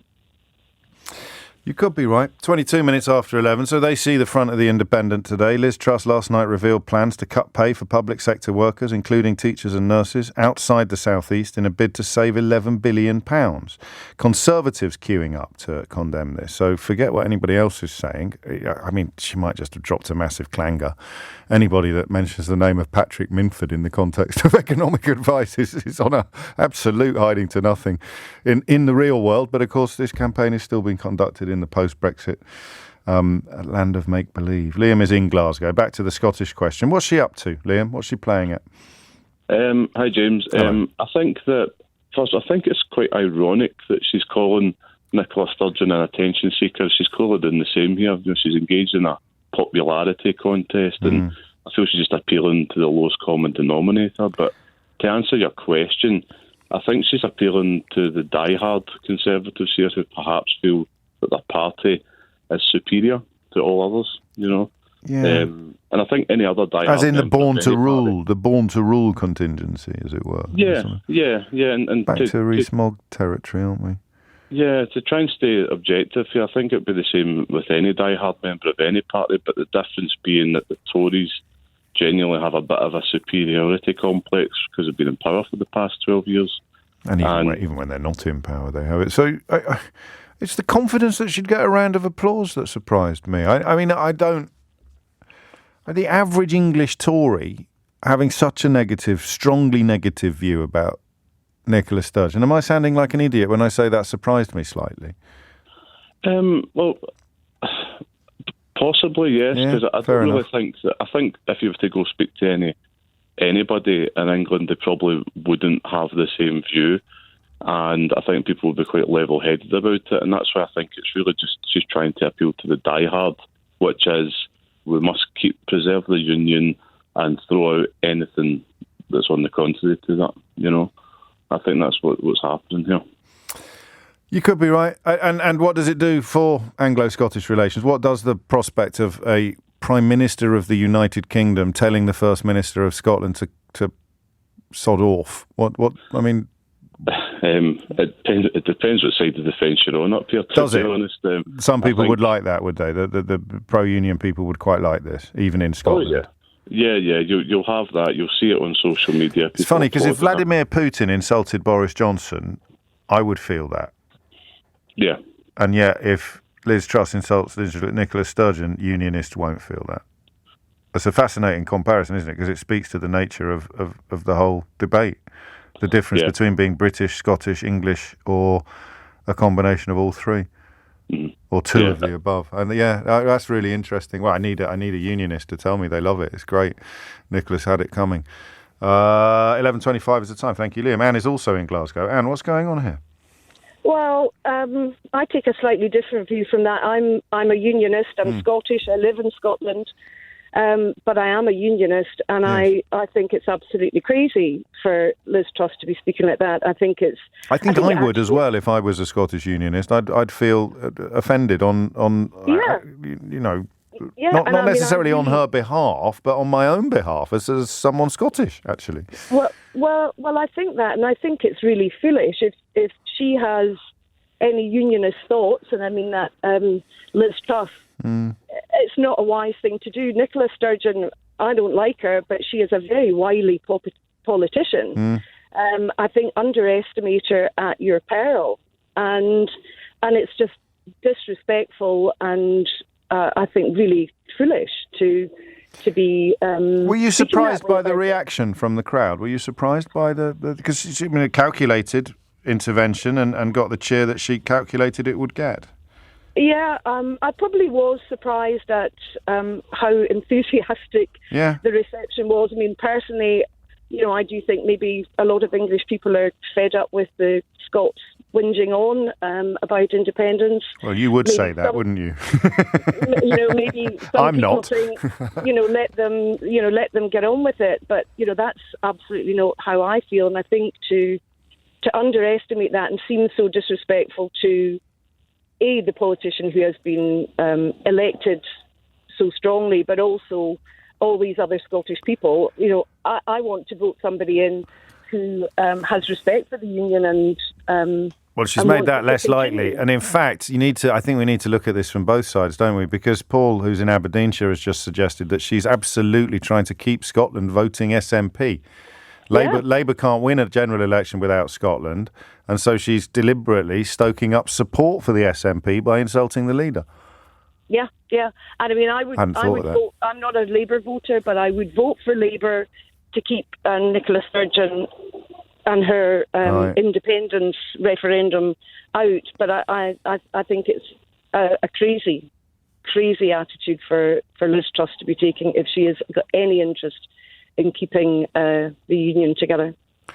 There you go. And would she? Johnson was prepared to sacrifice Northern Ireland, really, in pursuit of power. Liz Truss perhaps prepared to sacrifice Scotland. I mean, it's not pretty, is it, when you think about it in these terms? Anybody who has, even the vaguest sense of loyalty to the notion of the United Kingdom or patriotism to these islands, contemplating now two successive prime ministers prepared to absolutely immolate historic union in pursuit of short-term political power. And where Johnson leads in many ways, it seems Truss is set to follow. I don't know whether she's better or worse yet. I mean, this was always the problem with Johnson, is that level of infection can't be cut out. It's not just one boil that you can cut out of the body politic. It's infected all corners of the Conservative Party and all corners of the government. People like Tom Tugendhat know that, but they've got careers, they're ambitious, they know that Liz Truss is almost certain to win, and so they've held their nose and closed their eyes and jumped into bed with her. But everybody on the outside knows it's awful. It's still built on nonsense, and now we see evidence of either epic ignorance with regard to public sector workers, police, soldiers, teachers outside London facing a pay cut under someone who still claims to be committed to levelling up, and at the same time attacking the democratically elected First Minister of Scotland. And I would have thought, like Anne, alienating unionists in the process. People who would lean perhaps towards Conservative support in Scotland, being essentially told that result of their elections is something that should be ignored, because that's what Nicola Sturgeon is. She's the result of elections in Scotland as First Minister. So we should ignore her. It's just bad. Really is. It's 11:30. Holly Harris is here with your headlines.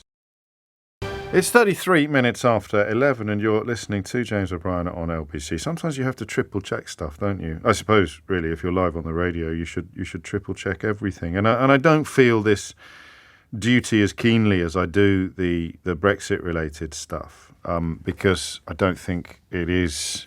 I don't think it's anywhere near as big a problem. And of course, the project failed, but people still clinging to the carcass of Jeremy Corbyn's credibility would do well to look at an interview that he's given today, condemning Britain's military aid to Ukraine. I'll say that again. Condemning Britain's military aid to Ukraine. And that's an interview granted to a pro-Russian, pro-Assad, pro-Hezbollah, Iranian-linked propaganda media outlet. So in the interest of helping people who've fallen for cultish delusion back into the light, which I do a lot with Brexit people, there's a little bit there for the Corbynite equivalents. There's your man there on a pro-Russian, pro-Assad, pro-Hezbollah, Iranian-linked propaganda outlet condemning Britain's military aid to Ukraine. And that's just awful, absolutely awful. There's a role for it in the backbenches, I suppose, in a functioning plurality. You have members of Parliament, elected members of Parliament, who represent extremely, to my mind, absurd positions, but they have a right to be heard. The idea of having them in charge of a country, however, is and always will be absolutely crackers. But hey-ho, I'm sure people will be claiming that's a scam by tea time today. 25 minutes to 12 is the time. Back to Liz Truss's astonishing insult directed to Nicola Sturgeon. And what do you think she is up to? Martin's in Edinburgh. Martin, what do you reckon? Hi, thanks for taking my call, James. I think one of the main tactics of the SNP is to really focus attention onto constitutional issues, really at the expense of governing the country properly. We have one of the highest death tolls in regard to COVID in the UK. Actually, in regard to Europe, we have one of the highest death tolls. I work in a local food bank and I regularly see a huge amount of poverty in Edinburgh. And I just don't think they have a hugely impressive record. And I think that culminates in them trying to get attention as far as possible for the sort of constitutional issues in regard to the union versus independence. And I think, it might be inelegant to call it attention-seeking, but I think it's trying to draw a lot of attention. Could we call it vote-winning instead?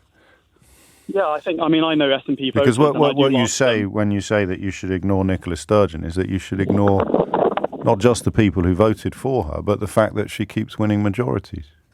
That's quite an odd approach to election. Yeah, I think she wins because there's a lot of support for an independent Scotland. I don't think she wins. And is Liz Truss saying that support should be ignored? Because that strikes me as a bit dangerous. Well, no, but what I would say What do you is think she's saying then? What's she saying to people who vote for Nicola Sturgeon because they like her politics? Drawing attention to the fact that in 2014 we were told it was a once-in-a-generation referendum.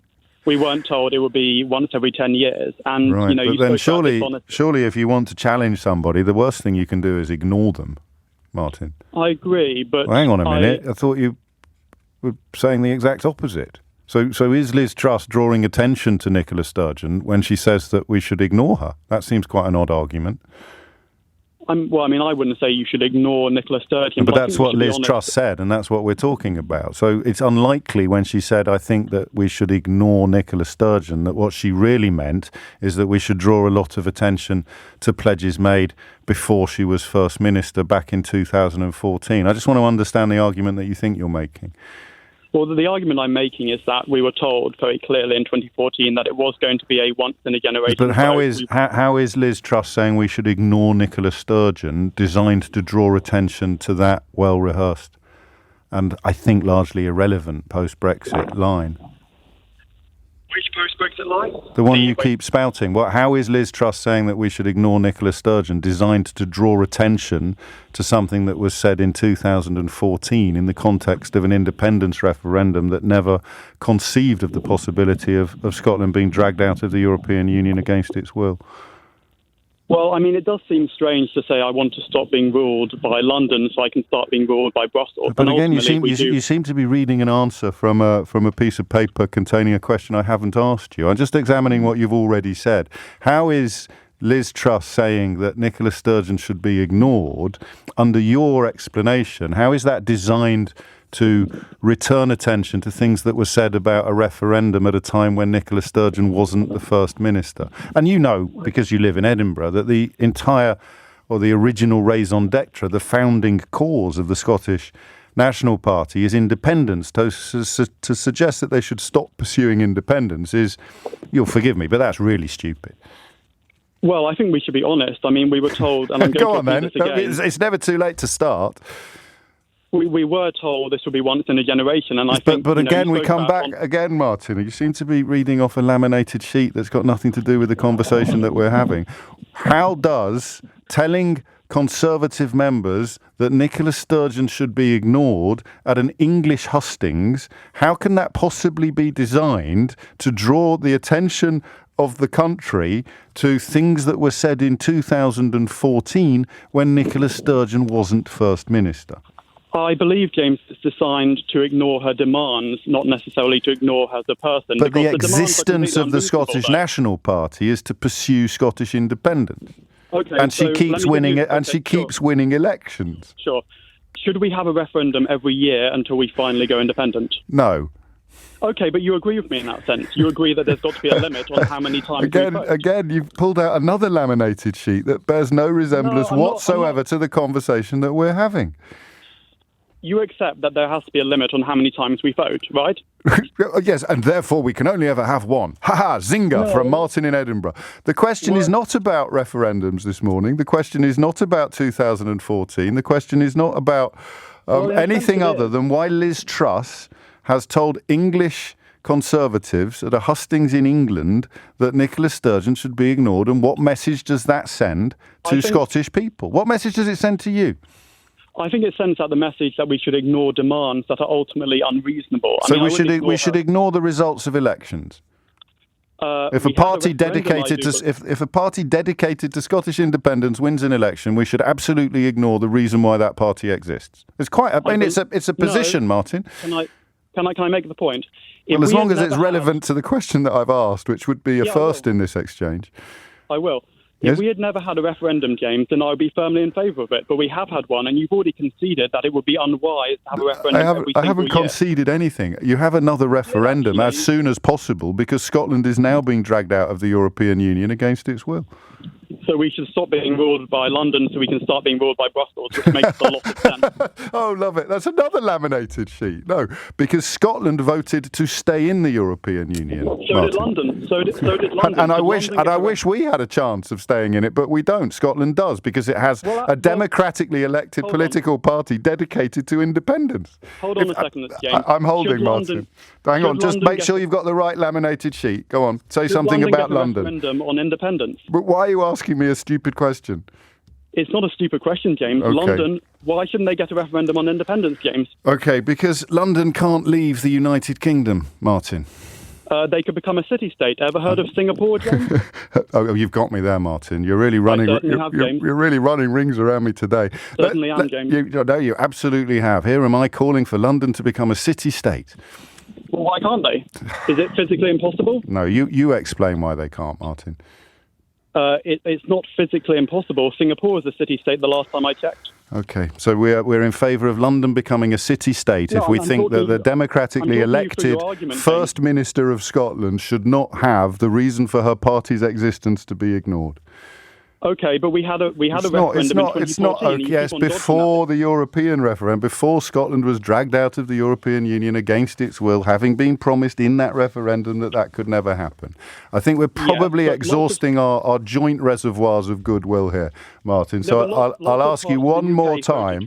I'll ask you one more time. Okay, and I'll answer this time. Why did Liz Truss last night suggest that the First Minister of Scotland should be ignored by the Prime Minister of the United Kingdom?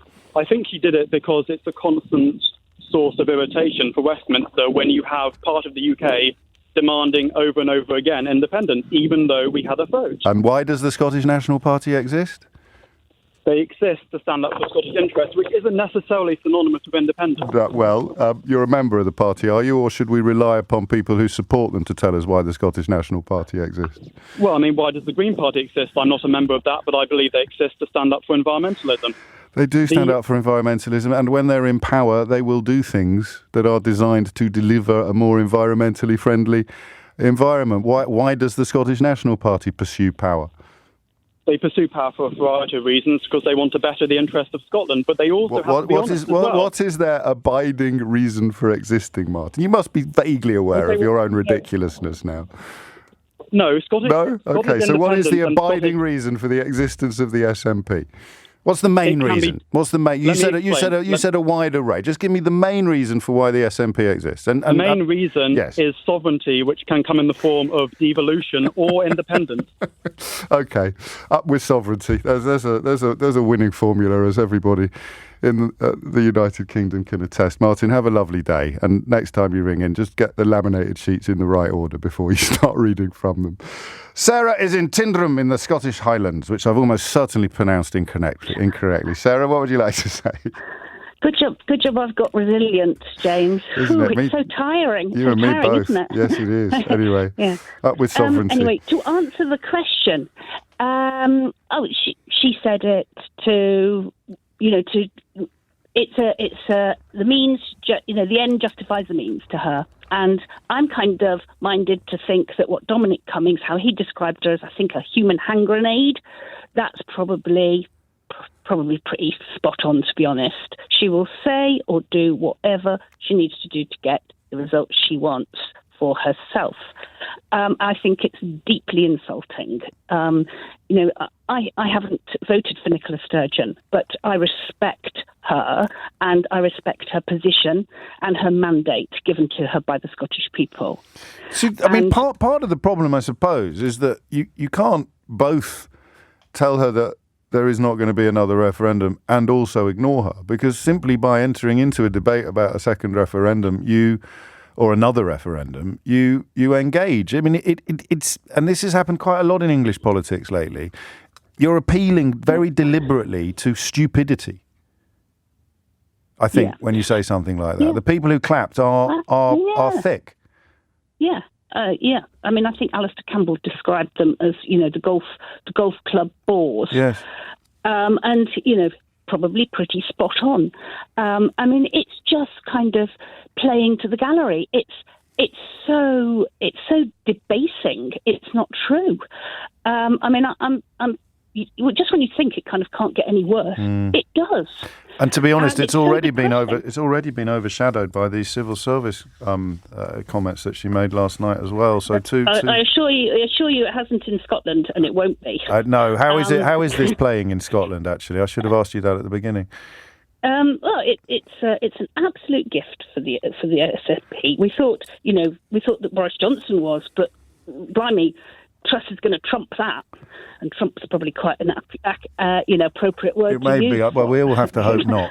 We all have to hope not. There doesn't seem to be a moral depravity with Truss on the level of Johnson or, of course, of Trump. Briefly, Sarah, because I'm late for the junction. Yeah, I know. If she'd wanted to attack Nicola Sturgeon, she should have done it in a professional manner and looked at the record of the SNP, because there are areas where it's not up to par. Absolutely, and surely that's you can't do that while ignoring her.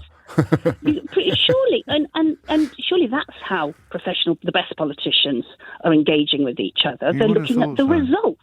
That's how businesses are judged, and people are judged in their jobs. Normal people are judged in their jobs. I mean, I find it absolutely extraordinary. I would say that I I get engaged quite a lot with my MP and my MSP in Stirling, and they're both great. And that's not kind of party political at all. It's because we all work together. I need to be a little better on this, I think, somehow, but I don't know just on the difference between local, if you like, street level politics and the bigger picture, because the bigger picture, although it might be outwardly more interesting, you're quite right, is often undermined by the reality of politics at ground level, where there is a lot of cooperation. It's something that really was driven home by Mick Lynch, actually, General Secretary of the RMT, in my interview with him on Friday, which is this week's Full Disclosure. He surprised me with his pragmatism, with his dedication to getting things done, even if it involves doing things he doesn't want to do in order to get some of the things he does want to do over the line. I'll play you a little clip of that before the end of the programme today, but I would urge you to have a little listen to it. The time now, thank you, Sarah, is 11:48. 10 to 12 is the time. Dear James, Guildford voted to remain in the European Union. Can we become an independent city-state as well, please? I don't know. You'll have to go back to our friend in Edinburgh to discuss the plausibility or otherwise of an independent Guildford managing to rejoin the European Union. 10 to 12 is the time. Back to Liz Truss's remarkable intervention on Scottish politics. I don't think you can talk about Nicola Sturgeon independently of Scottish politics. Perhaps I'm wrong. I don't think I am I? You talk about the British or the UK Prime Minister, you're talking about UK politics. You talk about the Scottish First Minister, you're talking about Scottish politics. You say the UK Prime Minister should be ignored, you're saying that the voters of the United Kingdom should be ignored.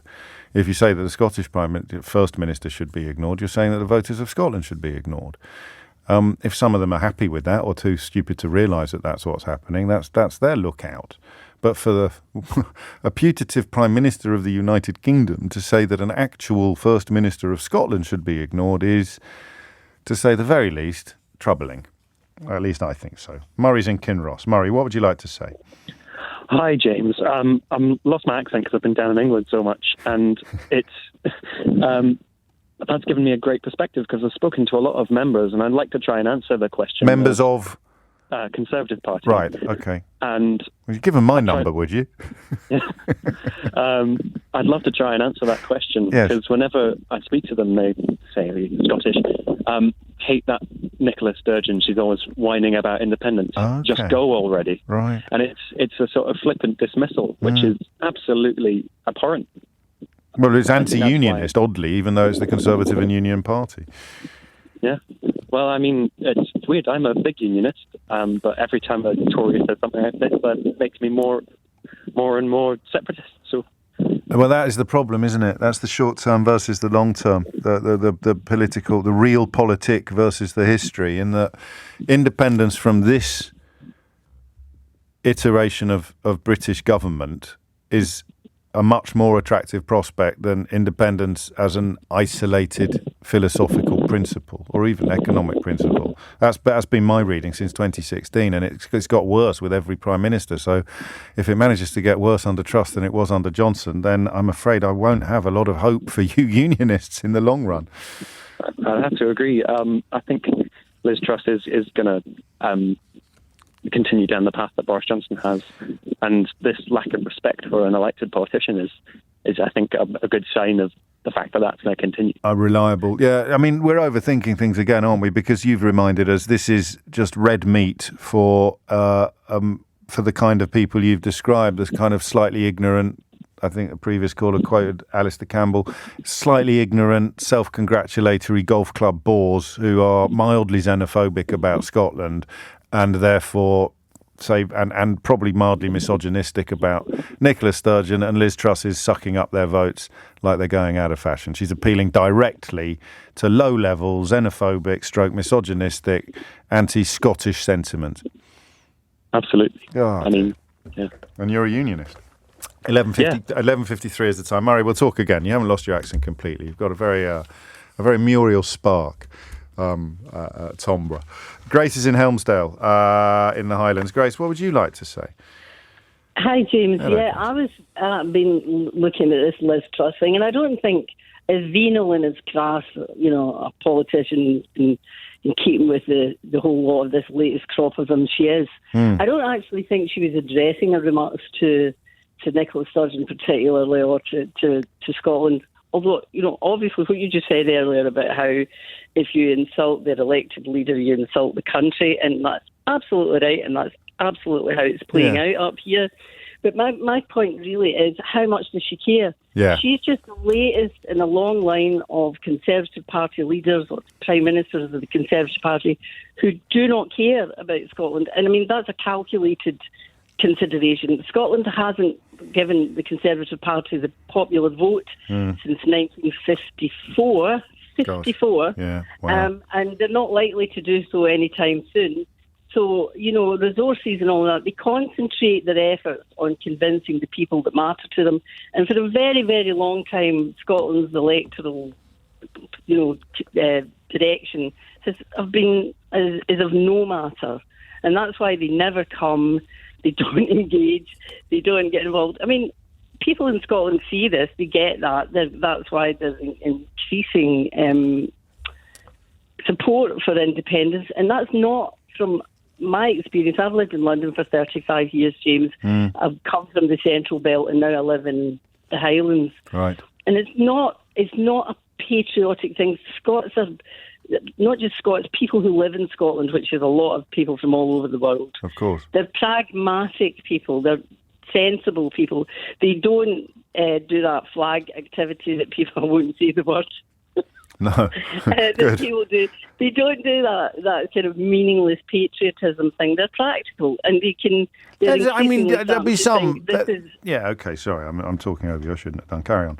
Go on. No, I'm increasing because there's a great big middle ground as in all politics that you have to convince of the good sense of voting in your direction, and more of them are coming towards the idea of independence, not on an ideological basis, but on a practical basis. Then we'd be better at governing ourselves. We'll do a better job of it.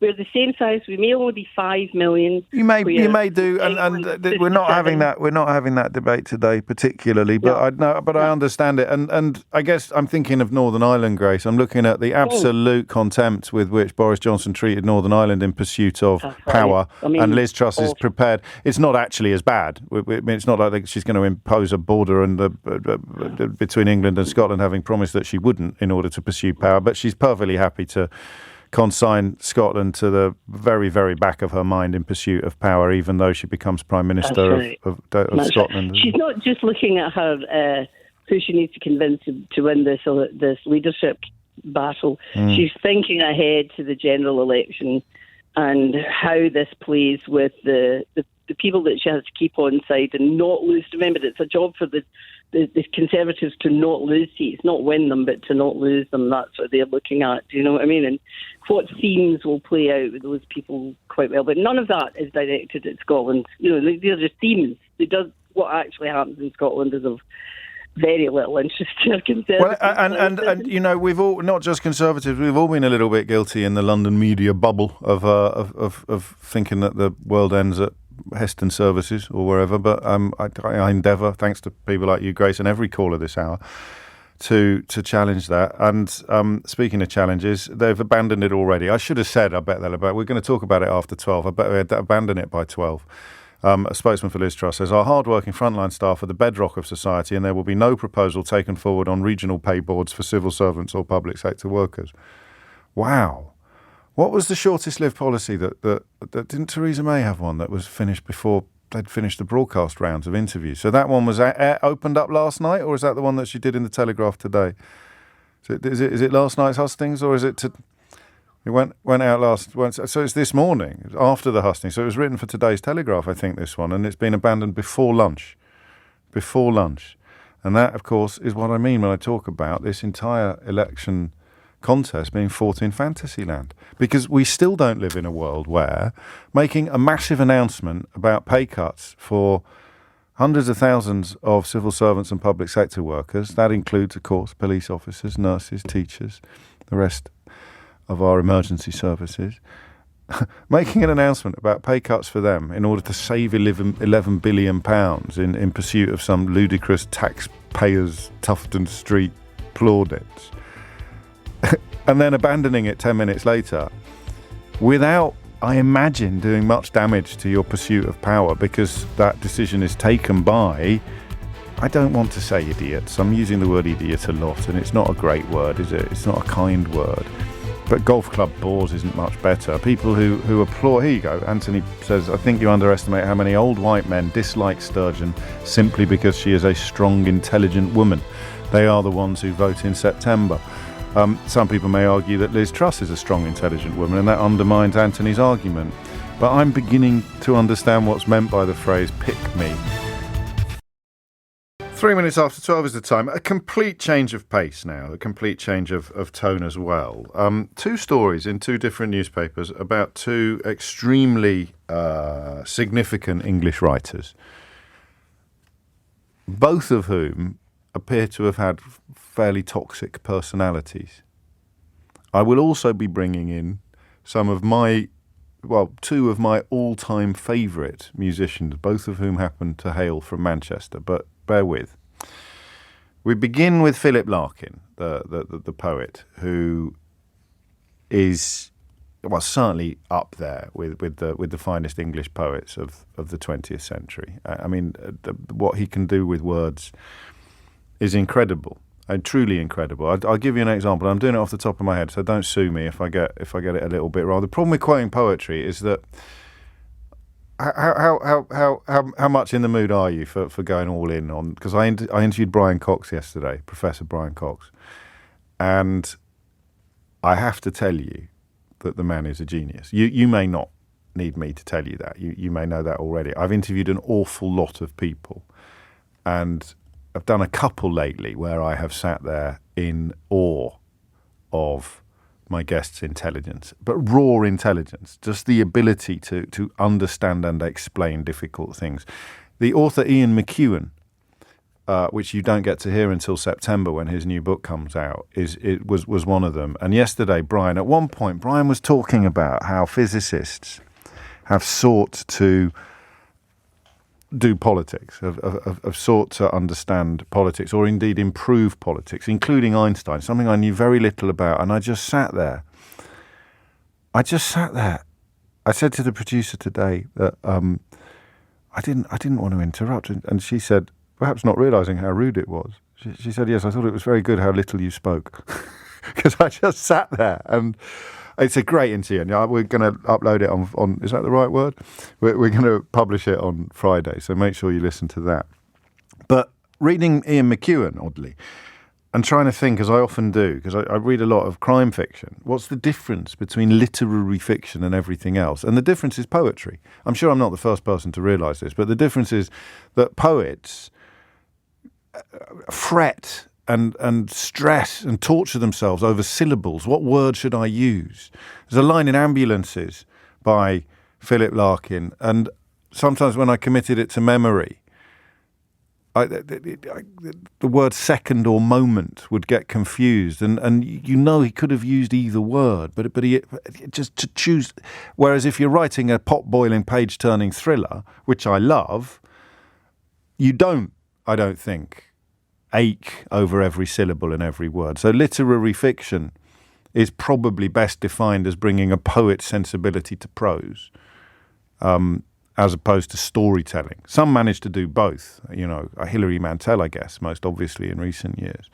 But that is why I hesitate to quote Larkin to you, because if I get a word wrong, I do the poet a grave disservice. But so there's a line from the end of that very famous poem, the one about your mum and dad messing up your lives, and it's bleak, I'll tell you. But just let this sit with you for a second. Man hands on misery to man. It deepens like the coastal shelf. Get out as quickly as you can, and don't have any kids yourself. Boom. And then the second verse of Ambulances, which again speaks to the sort of fundamental futility of human existence, and sense the solving emptiness that lies just under all we do, and for a second get it whole, so permanent and blank and true. Larkin is a stone-cold genius, right? But he's also a massive racist, which I wasn't really fully aware of until I stumbled across a nib in the Daily Telegraph today on page 2. Do you know what a nib is?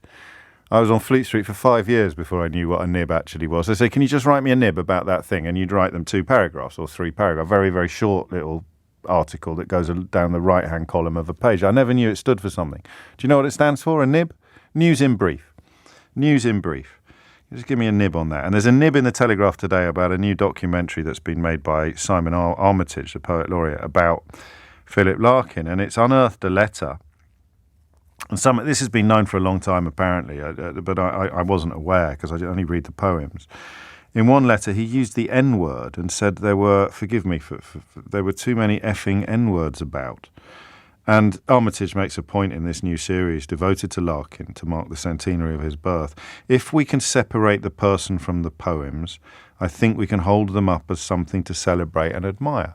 That's what we're going to talk about this hour, separating the person from the work. Because the other great English writer in the news today, and this is in Craig Brown's column in the Daily Mail, is Roald Dahl, who was also a deeply unpleasant character, apparently. And there's a famous story that I was aware of about Kingsley Amis being essentially trolled at a party by Roald Dahl about how rich Roald Dahl was at a time when Kingsley Amis's books were not sort of flying off the shelves. Indeed, since Dahl died in 1990 and Amis died in 1995, the latter's books have really dwindled, while the former, a book by Roald Dahl, is now sold every 2.6 seconds.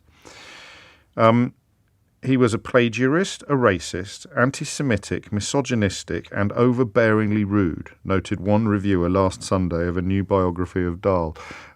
He also was a malicious liar. When he wrote his own autobiography, he maligned his old headmaster, Geoffrey Fisher, despite and accused him of beating boys so viciously that they would end up bleeding. And it wasn't Geoffrey Fisher. Geoffrey Fisher, who became the Archbishop of Canterbury, wasn't even the headmaster at the time. But Roald Dahl knew, it is suggested by Craig Brown today, that he'd get a lot more PR by giving a kicking to a man who was then the Archbishop of Canterbury than he would by some unknown teacher who was actually in the position when Roald Dahl was at school. And then my favourite bit in this story, which I had heard before about Kingsley Amis, is that Roald Dahl tells him that if he wants to be rich, he should write some money for children. And Kingsley Amis replied, I couldn't do it. I've got no feeling for that kind of thing. And Dahl then said something that might, in our less forgiving times, have destroyed his reputation. Never mind, he said, the little B words will swallow it. So describing his own audience as little B words. Baskets. Can I say that word on the radio? No. Okay. Well, you know what the word. How can they print it in the Daily Mail and I can't say it on the radio? It's outrageous. So there are two examples. Philip Larkin, who I'm fairly confident, and this maybe makes me, I don't know, maybe I'm being hypocritical or compromised. Philip Larkin expressing views that I find absolutely abhorrent. I don't know that I should add at this point, although they were a lot more commonplace at the time than they are now. I mean, that must make some sort of difference, but it's the same sort of logic that sees people suggesting that we should continue to venerate slavers, because when slavers were doing their slaving, the opposition to slavery was not as pronounced or as complete as it is now. So what's that called? That's called cultural relativism, I think. So there is Larkin. And there is Roald Dahl. I mean, how many people are going to be reading the BFG to their kids tonight and then thinking, good Lord, I had no idea he was a racist, anti-Semitic, misogynistic plagiarist. Oh, crikey. Charlie Bucket suddenly feels a lot more complicated. And that's really what I want to talk about. So the two others that I'm going to throw are usually Wagner at this point. And his, I mean, the position he took among Nazi ideology, very much admired by Nazis and Hitler, but it doesn't change the beauty of Wagner's music. And for me, latterly, Morrissey's gone a bit rogue. I'm a huge fan of the Smiths. And Ian Brown, the lead singer of the Stone Roses, came out as a sort of big anti-vaxxer during the coronavirus crisis, which I struggled with as well. So how do you separate them? How do you separate the art from the artist? And should you? I mean, should Philip Larkin be reassessed? Should the poetry of Philip Larkin, should your attitude to the poetry of Philip Larkin change now that you know he was a toxic racist? Because at 12 minutes after 12 this afternoon, mine isn't changing currently, and yet oddly, my attitude to Morrissey has changed since he became publicly very right-wing. particularly on issues of immigration. So am I a hypocrite? I don't know. I'm going to use myself as a guinea pig, but really I want to talk about you. And part of me, quite a big part of me, would like help in not letting the politics of a person pollute their art. I'd like to get back. I miss Morrissey. Do you see what I mean? So what is going on here, in your view? And what's your personal experience of the issue that I'm talking about? How much have you done this? Have you loved artists, writers, as a consequence of discovering what their private thoughts contained? How much weight should we put on the private thoughts of poets when we are reading their poetry? And I haven't got Larkin's entire canon off pat. I can do off the top of my head, or from memory rather, I can do his two of his most famous poems. I can do This Be the Verse, and I can do Ambulances, and I don't think either of them change according to now knowing or now seeing more evidence of his racism. I don't think they do, because I mean, particularly when he's examining the futility of humanity, that's universal. That's the opposite of racist in many ways. But I don't know. So a bit of an odd one this for a radio phone-in show. But you know me, I've got a habit of setting the bar quite high. I'm interested in what you've done, whether you've gone off someone because of their politics, even though what you admired about them had nothing to do with politics, their songs, their art, their poetry. Have you managed to get back? Because I think I would quite like to get back. Or is there a moral requirement to reassess the legacy of an artist if their attitudes, according to contemporary morality, are abhorrent? Right.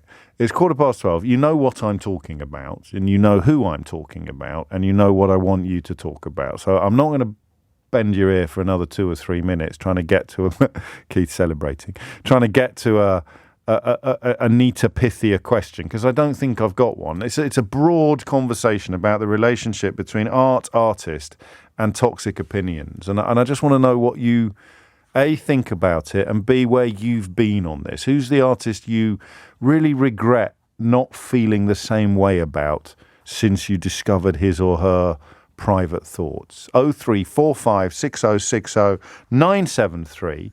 And with specific reference to Larkin, and specific reference to this horrible phrase, in a letter he said there were too many effing N-words about. I'm a white man. As a black person, when you hear that, and you hear me trying to justify my continuing admiration for Philip Larkin, I wonder whether something different is going on for you than for me. I'd love to hear about that as well. It's 16 minutes after 12. We're going to open the phone lines now. 0345 6060 973 is the number that you need. And there's no right or wrong answer to this. I don't believe there is, but I'm really interested in hearing opinions other than my own. 12:18 is the time. You're listening to James O'Brien on LBC. This is from Olivia. She says, I feel the same about Eric Clapton, James. His music is amazing, the best guitarist in the world. Don't at me. That's Olivia's opinion. She's going to stick to it regardless of whether or not you agree or disagree. But he's come out with anti-vax and even racist rants, and it's ruined his music for me. It's really sad, as I'm a guitarist myself, and he's my hit musically. He's my hero. There's no right or wrong answer to this. And I'm interested also in the difference between people like Olivia and to a certain extent myself and people who can be well aware of the toxic views of their favourite artist without having it affect their enjoyment of the work at all. I think I envy you. George is in Southgate. George, what would you like to say? Well, I think there's... I don't know if I'm right or wrong. No one is on this one. Well, that's always a nice thing to think about. I think that with people that have passed on, let's say with H.P. Lovecraft, who was racist but wrote some incredible fiction, you can almost, I don't know, I'm just kind of, it's weird to say, but you can almost forgive them because they're not continuing to put any more damage into the world. Whereas people who are alive now, like Morrison, can still put his ideas... I'm sorry, Morrissey. That's all right. I thought Van Morrison did. Anyway. Van Morrison was an anti-vaxxer, I think. Well, there you are. I think he was. I have to be careful about the ones who are alive, because the libel laws are much happier when you're talking about the ones that are dead, George. God bless him. Go on. Yeah, so they're essentially, the people who are alive now who have these awful, because it validates the views in a way when they still enjoy renown and celebrity. Exactly. I hadn't thought of that. People who have done it, who have written these books like decades ago, or a century ago, whatever, you can kind of separate them from the art because they're, you know about it. That this is done. It's a closed part of their history. H.P. Lovecraft was racist. I'm not familiar with it. It's horror, wasn't it? Science fiction sort of stuff. Kind of the eldritch horror kind of stuff. Yeah. Cthulhu, that essentially is the most famous one there. But we put him in a kind of a separate category called problematic. Yeah, and you see a big distinction between the living and the dead. Which I mean, you're the first caller on this, but I'm gonna embrace that quite enthusiastically for the time being, on the grounds that if people are still flogging records and tickets while not disavowing their bigotries and prejudices, it does feel different, doesn't it? It does. It feels like you're supporting them if you support them, then you're backing them and validating. As you said, you're validating their point of view. What about then, just to complicate things even further? They're still alive. And you will still enjoy their music, but you would never go to a concert or pay for a CD again.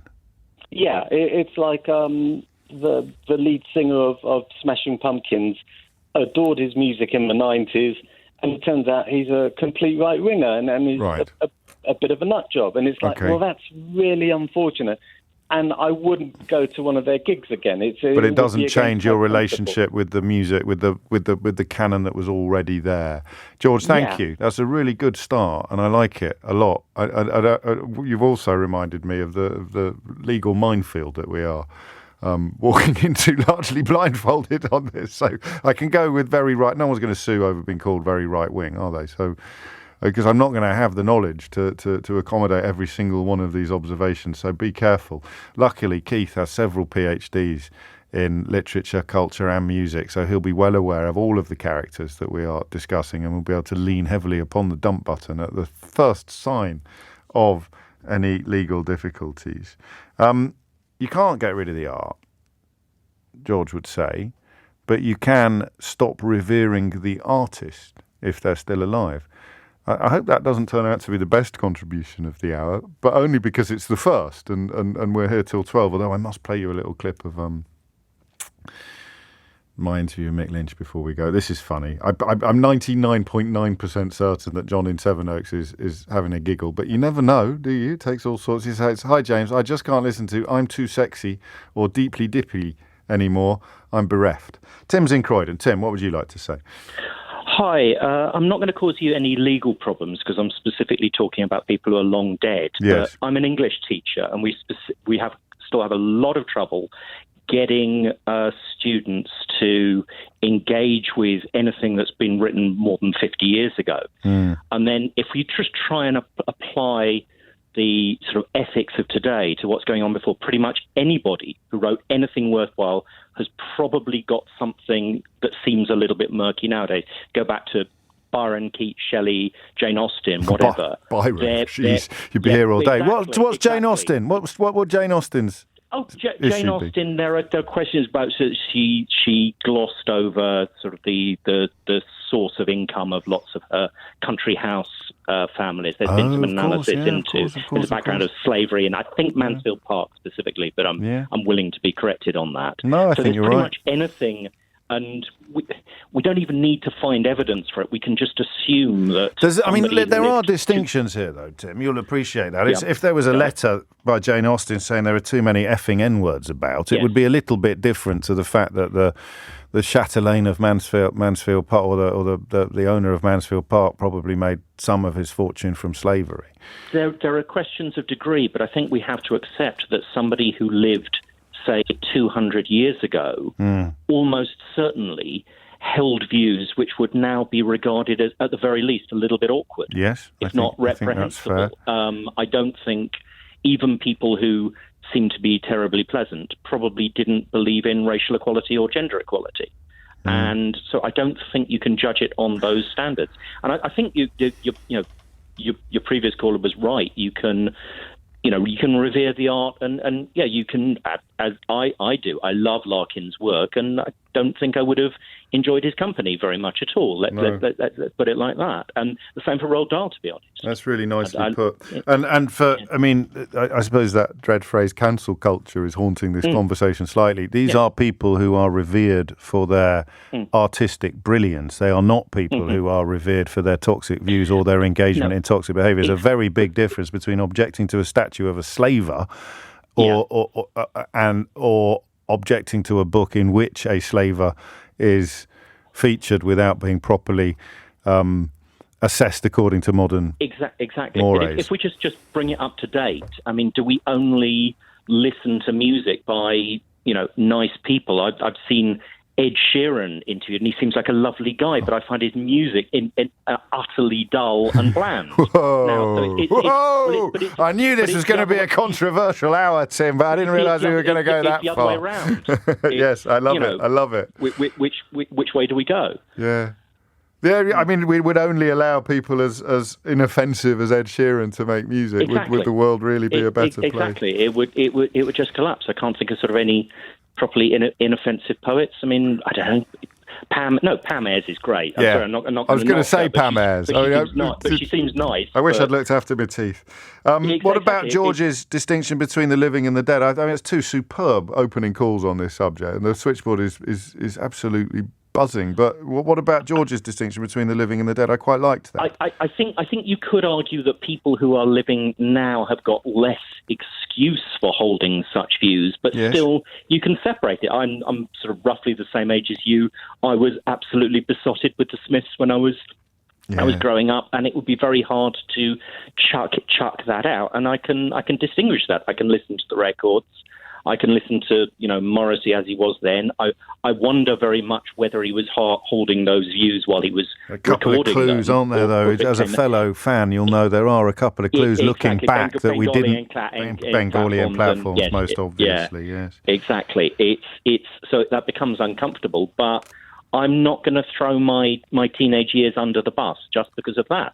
I will never go and see Morrissey again because of what he's done, but I'll still listen to the old albums. Yeah, I like it. Yeah. I like the distinction. I like the helpful stuff. And I mean, for an English teacher to bring 19th century literature into the conversation as well is as it should be, because the younger generation are incredibly exacting critics of past conduct. And there was a story recently about the books taught in schools changing slightly. That has to happen. That has happened at every stage in history. And these ludicrous so-called woke anti-woke, characters claiming that it's some sort of assault upon British values when you replace... Larkin was one of the poets that I think was actually being knocked off the bottom of the list and replaced with some more modern and representative poets. That's just not, for me, that's not big news.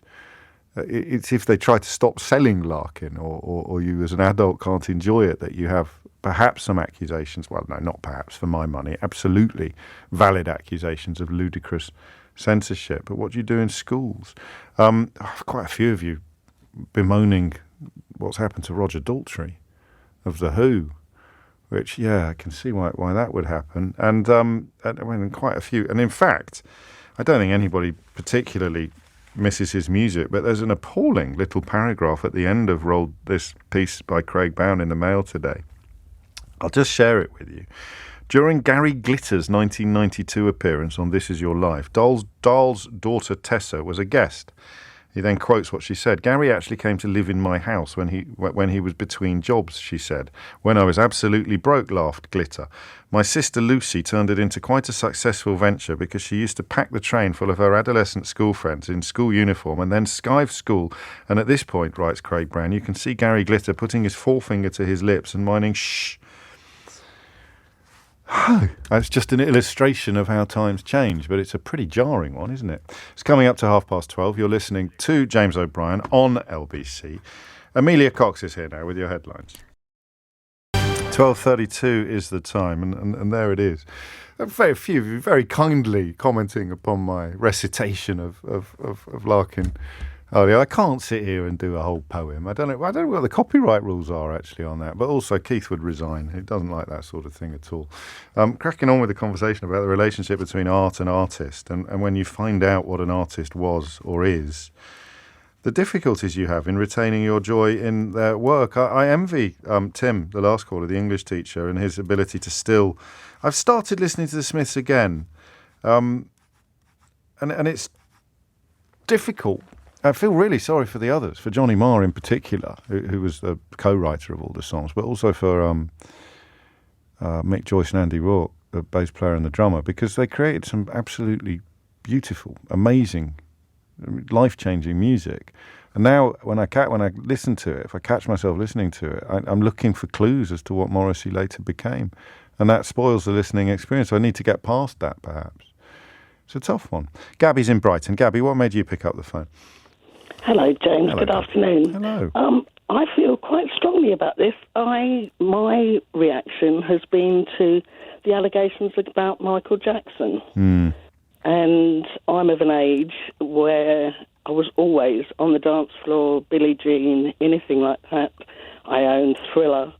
And of course, having subsequently watched a couple of documentaries on the topic and the alleged victims, yes, I found it quite compelling, and it's totally destroyed my... Has it really? enjoyment So of if his the music. opening bars of down, no, I won't even do that. The opening bars come on, and something changes. Like you get a shiver now. You flinch slightly or cringe. Yes, or not. But it's almost a visceral reaction in that previously my foot would have started tapping, yes, or I'd react, and now nothing. Absolutely nothing. Oh, that's sad, isn't it? Do you feel? I mean, you've lost something there, Yes, and you have no control I over think this. so. You had no control over this process. It's just how you've reacted to those reports. I think because it was, the allegations were going on for quite some years, and I think the more and more I saw on the subject, the less and less, it was diminishing returns, so to speak. Yeah, until well, you're not. finally- You're not alone, I'm sure, but there's plenty of people. I don't want to get into the very febrile world of people who still defend him and deny any veracity at all in the allegations. That's not what this conversation is about, nor where my enthusiasm lie for the conversation. And just like you, I found it all very compelling and convincing. But there's plenty of people in that category who would still enjoy the music. There's Barry Abbasi reminds us Thriller is one of the highest grossing albums in history and continues to be so. And the reaction to his death. And, you remember, it was crazy, wasn't it? Absolutely bizarre. And I wonder whether it's something to do with the difference between your reaction if there have been victims. If you see what I mean. Yeah, of course I do. Of course I do. I heard what you said. It was very interesting about Roald Dahl. Yeah. I mean, I'm Charlie and the Chocolate Factory is something I grew up on. James and the Giant Peach, all of those, and I don't read them. I'm not a child, but I still own the books, and I certainly wouldn't get rid of them. No, but there's a difference between toxic opinions and toxic behaviour, clearly, isn't there? I mean, it's a lot easier to square Larkin's bigotries or Dahl's bigotries with a continuing enjoyment of their work than it would be to continue listening to the music or to continue listening to the music of somebody accused or indeed found guilty of abuse. But then maybe there's a difference between literature and music. I don't personally think there is. I can be taken off to a magical place by words that are on a page as much as I can by music or words that are sung, but I guess we're all different. Thank you, Gabby. Staying in Brighton, actually. It's a cultural hotbed after all, so it's hardly surprising. Mark is there. Mark, what would you like to say? Hi, James. Hello, Equally, I'm sort of a similar age, and I was a huge Smiths fan. I think with Morrissey, what upset me, I suppose, most about Morrissey is he spoke to us as teenagers in a way, and whether we created that image of Morrissey, but he kind of spoke for us as teenagers in the 80s. And I think it was just suddenly we were suddenly really let down by this person that we thought spoke for the disillusioned youth and spoke to sort of things that we believed in. Yeah. It was loneliness and shyness. He was our hero, wasn't he, really? Exactly. And I think he just sort of led us to a path that we thought, you're one of us, and then suddenly sort of went off at a different juncture to an area that we didn't want to go.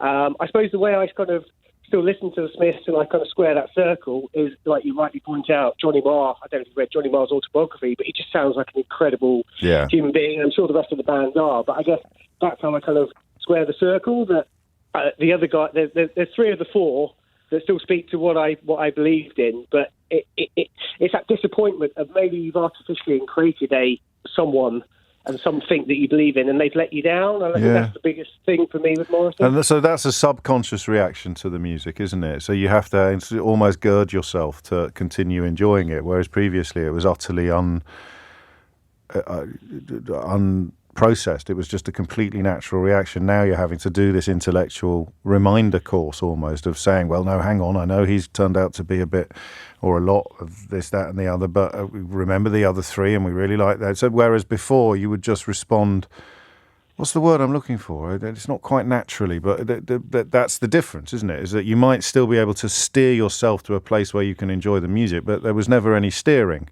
before when we were young. We didn't have to steer ourselves anywhere.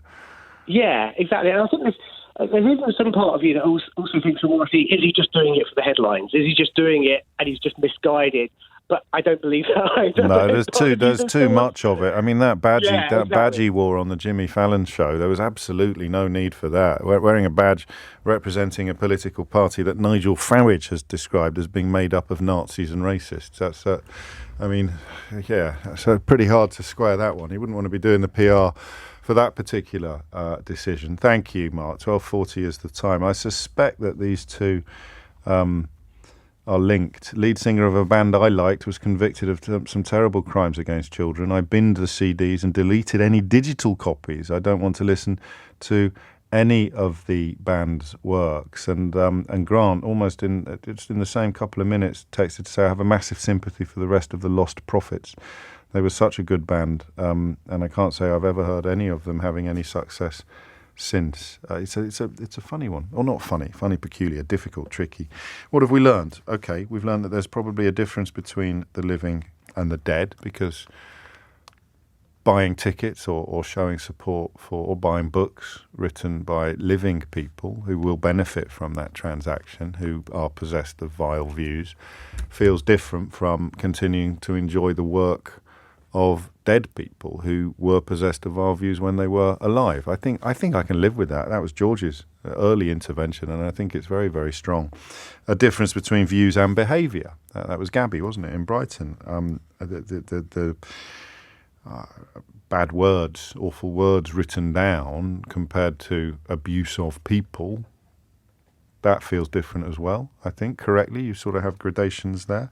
Tim bringing in the sort of unspoken, the way that Jane Austen's failure properly to account for the source of her character's fortunes is very different from extolling a slaver or venerating a slaver.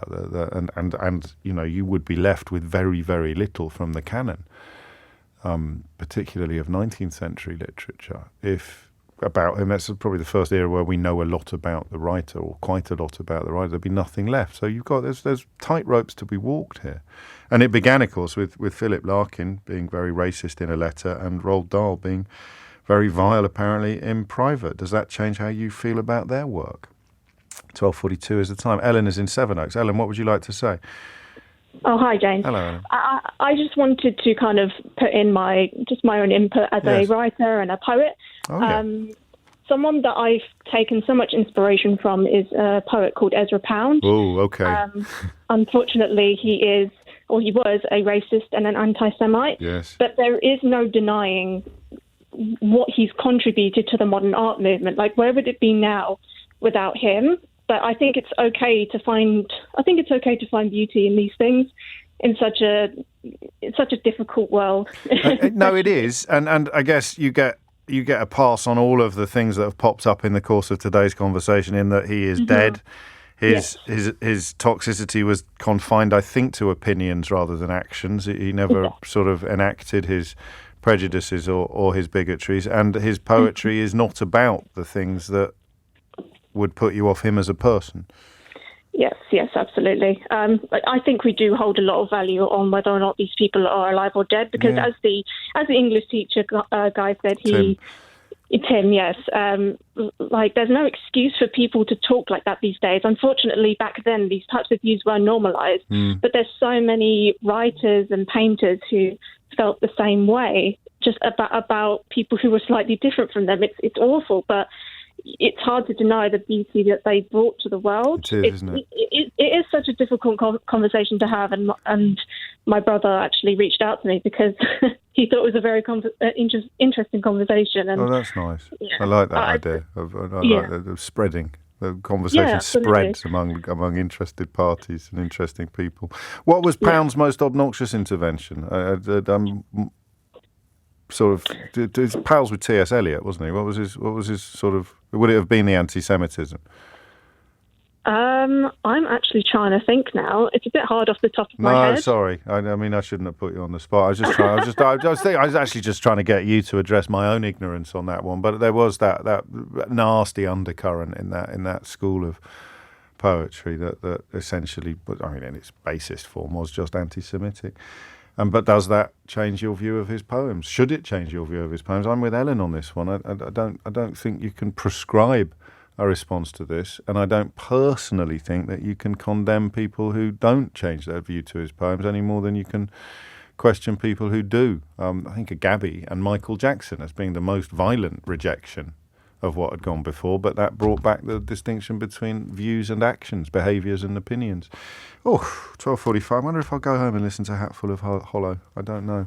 12:45 is the time.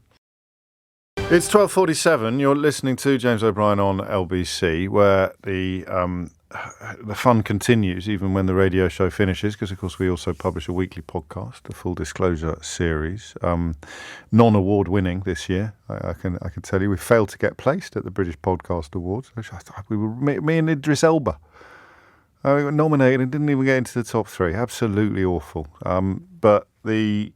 And quite rightly so as well, actually. The podcast that did win the prizes were quite brilliant and out of the ordinary. Whereas I just get to sit down every week with somebody. Don't pull faces, I'm trying to sound all generous. Where I get to sit down every week with someone amazing and chew the fat for an hour. In this case, this week it's Brian Cox, which you can hear on Friday. He's at the Royal Opera House all week. It's a very short notice appearance. I don't actually know if there are any tickets available. It's like I think another show was supposed to be there, the Bolshoi or something like that, and it meant that there was a vacancy at the Royal Opera House, and Brian Cox fills it. So he's doing his brilliant show about space at the Royal Opera House. If you can get to London, or you're in London and you fancy that, I cannot recommend it highly enough. But last week was a man very much in the news, Mick Lynch, the General Secretary of the RMT, and it's one of all of my political, Ezra Pound, of course, it was broadcast for Mussolini in World War II, hardly an undercurrent. My apologies for using that word. As Oliver points out, it was a bit of an understatement. It wasn't just sort of mildly held views in Ezra Pound. That's why there was a difference between him and Eliot. That's why I was asking Ellen to remind me or educate me. So no, crikey. Almost glad I'm not a fan of his poetry in particular, because that would be a hard one to square. But the interview I did with Mick Lynch was all of my political interviews are fascinating. I love them all. From my point of view, fascinating. I'm not suggesting that you'll be fascinated with them, because you might think the interviewer is a complete doofus. But I knew roughly what to expect from Angela Rayner even Chris Bryant, although there were some big surprises in there. Wes Streeting probably. I knew roughly what to expect. Let's focus on the word roughly. Keir Starmer, Tony Blair, Rory Stewart, Ken Clarke. There's some cracking political interviews in that list. Mick Lynch, who of course isn't a politician, Mick Lynch really just took me on a tour. Took me on an absolute tour of stuff I wasn't expecting at all. And I found it a brilliantly refreshing interview, and I think you will as well. I'll play you a little taste of it now and then remind you how you can download the whole shebang. What I think is interesting to me about this stage in the conversation is your good nature and your sort of talking about stuff that could have some people screeching from the rooftops, but you approach it in a very sort of human way. You're motivated by issues rather than hatred of individuals, or you talk about the ruling class and you do it with a sort of sardonic grin.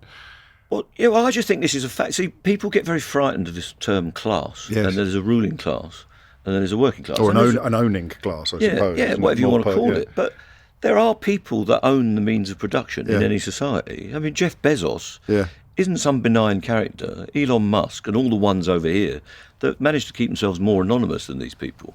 That's the style of the British ruling class. They don't always want to be known. But the Duke of Westminster, which owns all of the property that we're sitting in here right now, one of the richest men on the planet, doesn't want to go around being famous. But they do own everything, and we have to go to work, including in this environment, your work, and we don't own this means of production. We serve it, and we get a wage or an income from it. But they own it and can control it and can deploy it in any which way they want.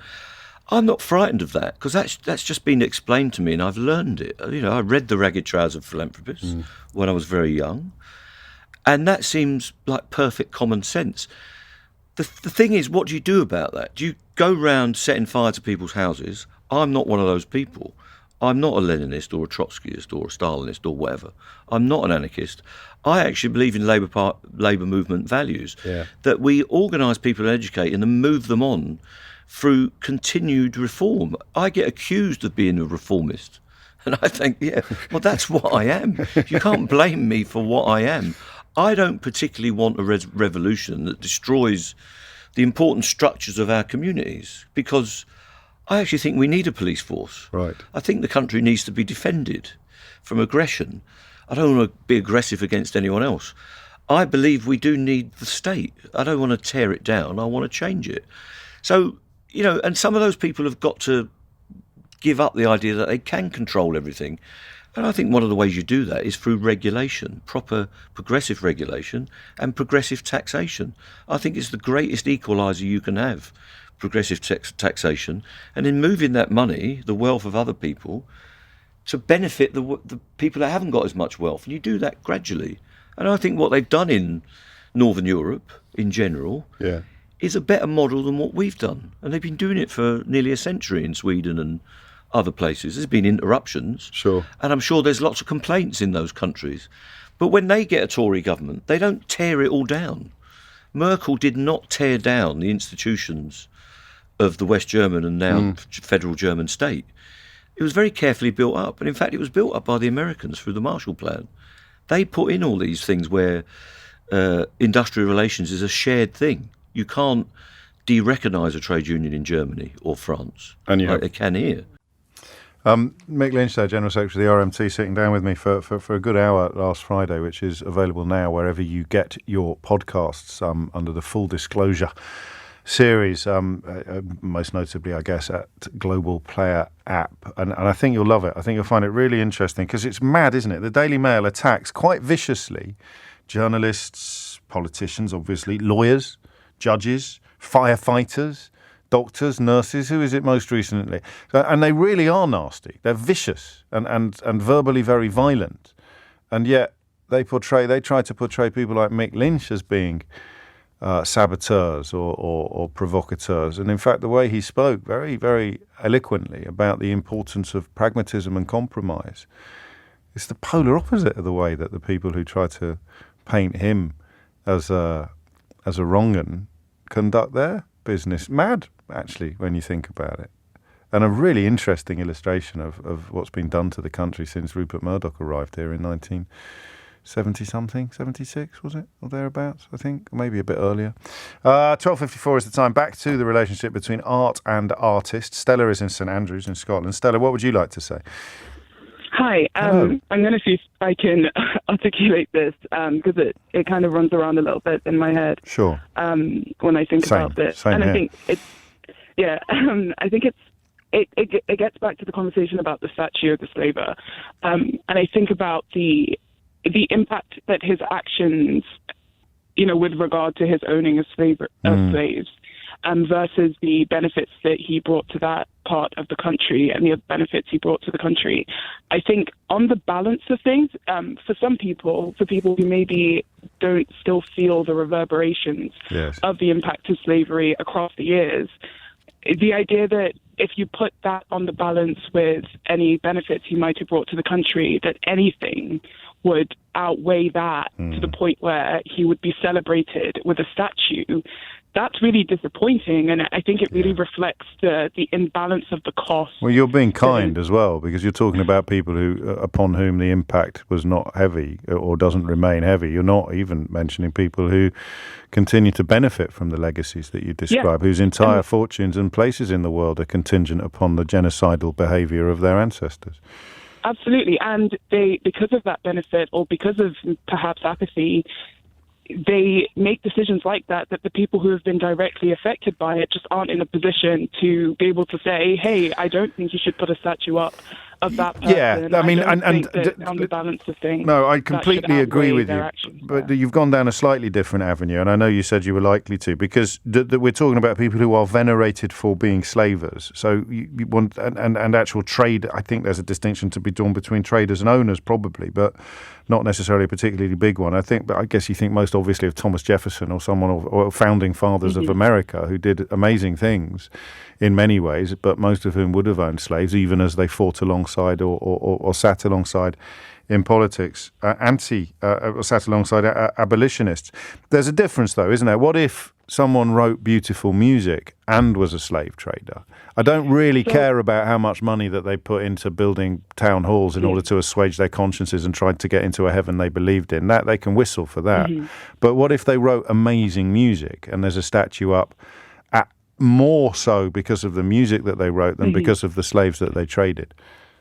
I guess this gets to a part of the conversation about what, as a society, we're willing to sacrifice, and what people of colour, as a woman of colour myself, I always find this conversation kind of confusing because I think, coming from my perspective and bearing a lot of the cost of being born into a world where there are parts of it, or there is a history that would see me, sold as a slave probably, or at least treated much worse than the system treats me now, and it still isn't perfect. I would find it really interesting because I guess it's ultimately the cost that people of colour have to pay versus the cost of potentially boycotting an artist, potentially taking that. And ultimately, I don't really think it matters. Like, it's a personal decision more than anything else, right? It's not going to change the views of the person that you enjoy their music or their art. It's not going to, take you back in time and make things any better. Not. I think we also have to consider the impact that words and ideologies and the fact that they don't necessarily just say resign to that one person, especially if they're an influential figure. They have an impact on others. That's the question of validation. That's the I mean, by continuing to buy tickets and continuing to go and see artists, you undermine the condemnation of the views that they've expressed. Stella, I'm cracking on only because Sheila Fogarty has just sidled into the studio, and I'll be handing over to her shortly. I'm going to give the last word, actually, to an old pal of mine, Rabbi Alex Goldberg, who I'm delighted to see is listening to the programme today. He's the Dean of Religious Life and Belief at the University of Surrey. And he's just tweeted to say a fascinating hour on at Mr. James O.B. On historic anti-Semitism and racism in literature and music. But this is the bit I wanted to share with you. I think we need to be able to hear, see and read works, but with our eyes and ears wide open. Ideas of hate have not gone away. They understood the power and emotion of their art. That's it from me for another day. We'll do it all again tomorrow morning from 10. Here is Sheila Fogarty. Thank you, James. Harmful. It'd be good if I could read, wouldn't it? Put your teeth in. It would be good if I could read. It would be good if I could read. It would be good if I could read. It would be good if I could read. It would be good if I could read. It would be good if I could read. It would be good if I could read. It would be good if I could read. It would be good if I could read. It would be good if I could read. It would be good if I could read. It would be good if I could read. It would be good if I could read. It would be good if I could read. It would be good if I could read. It would be good if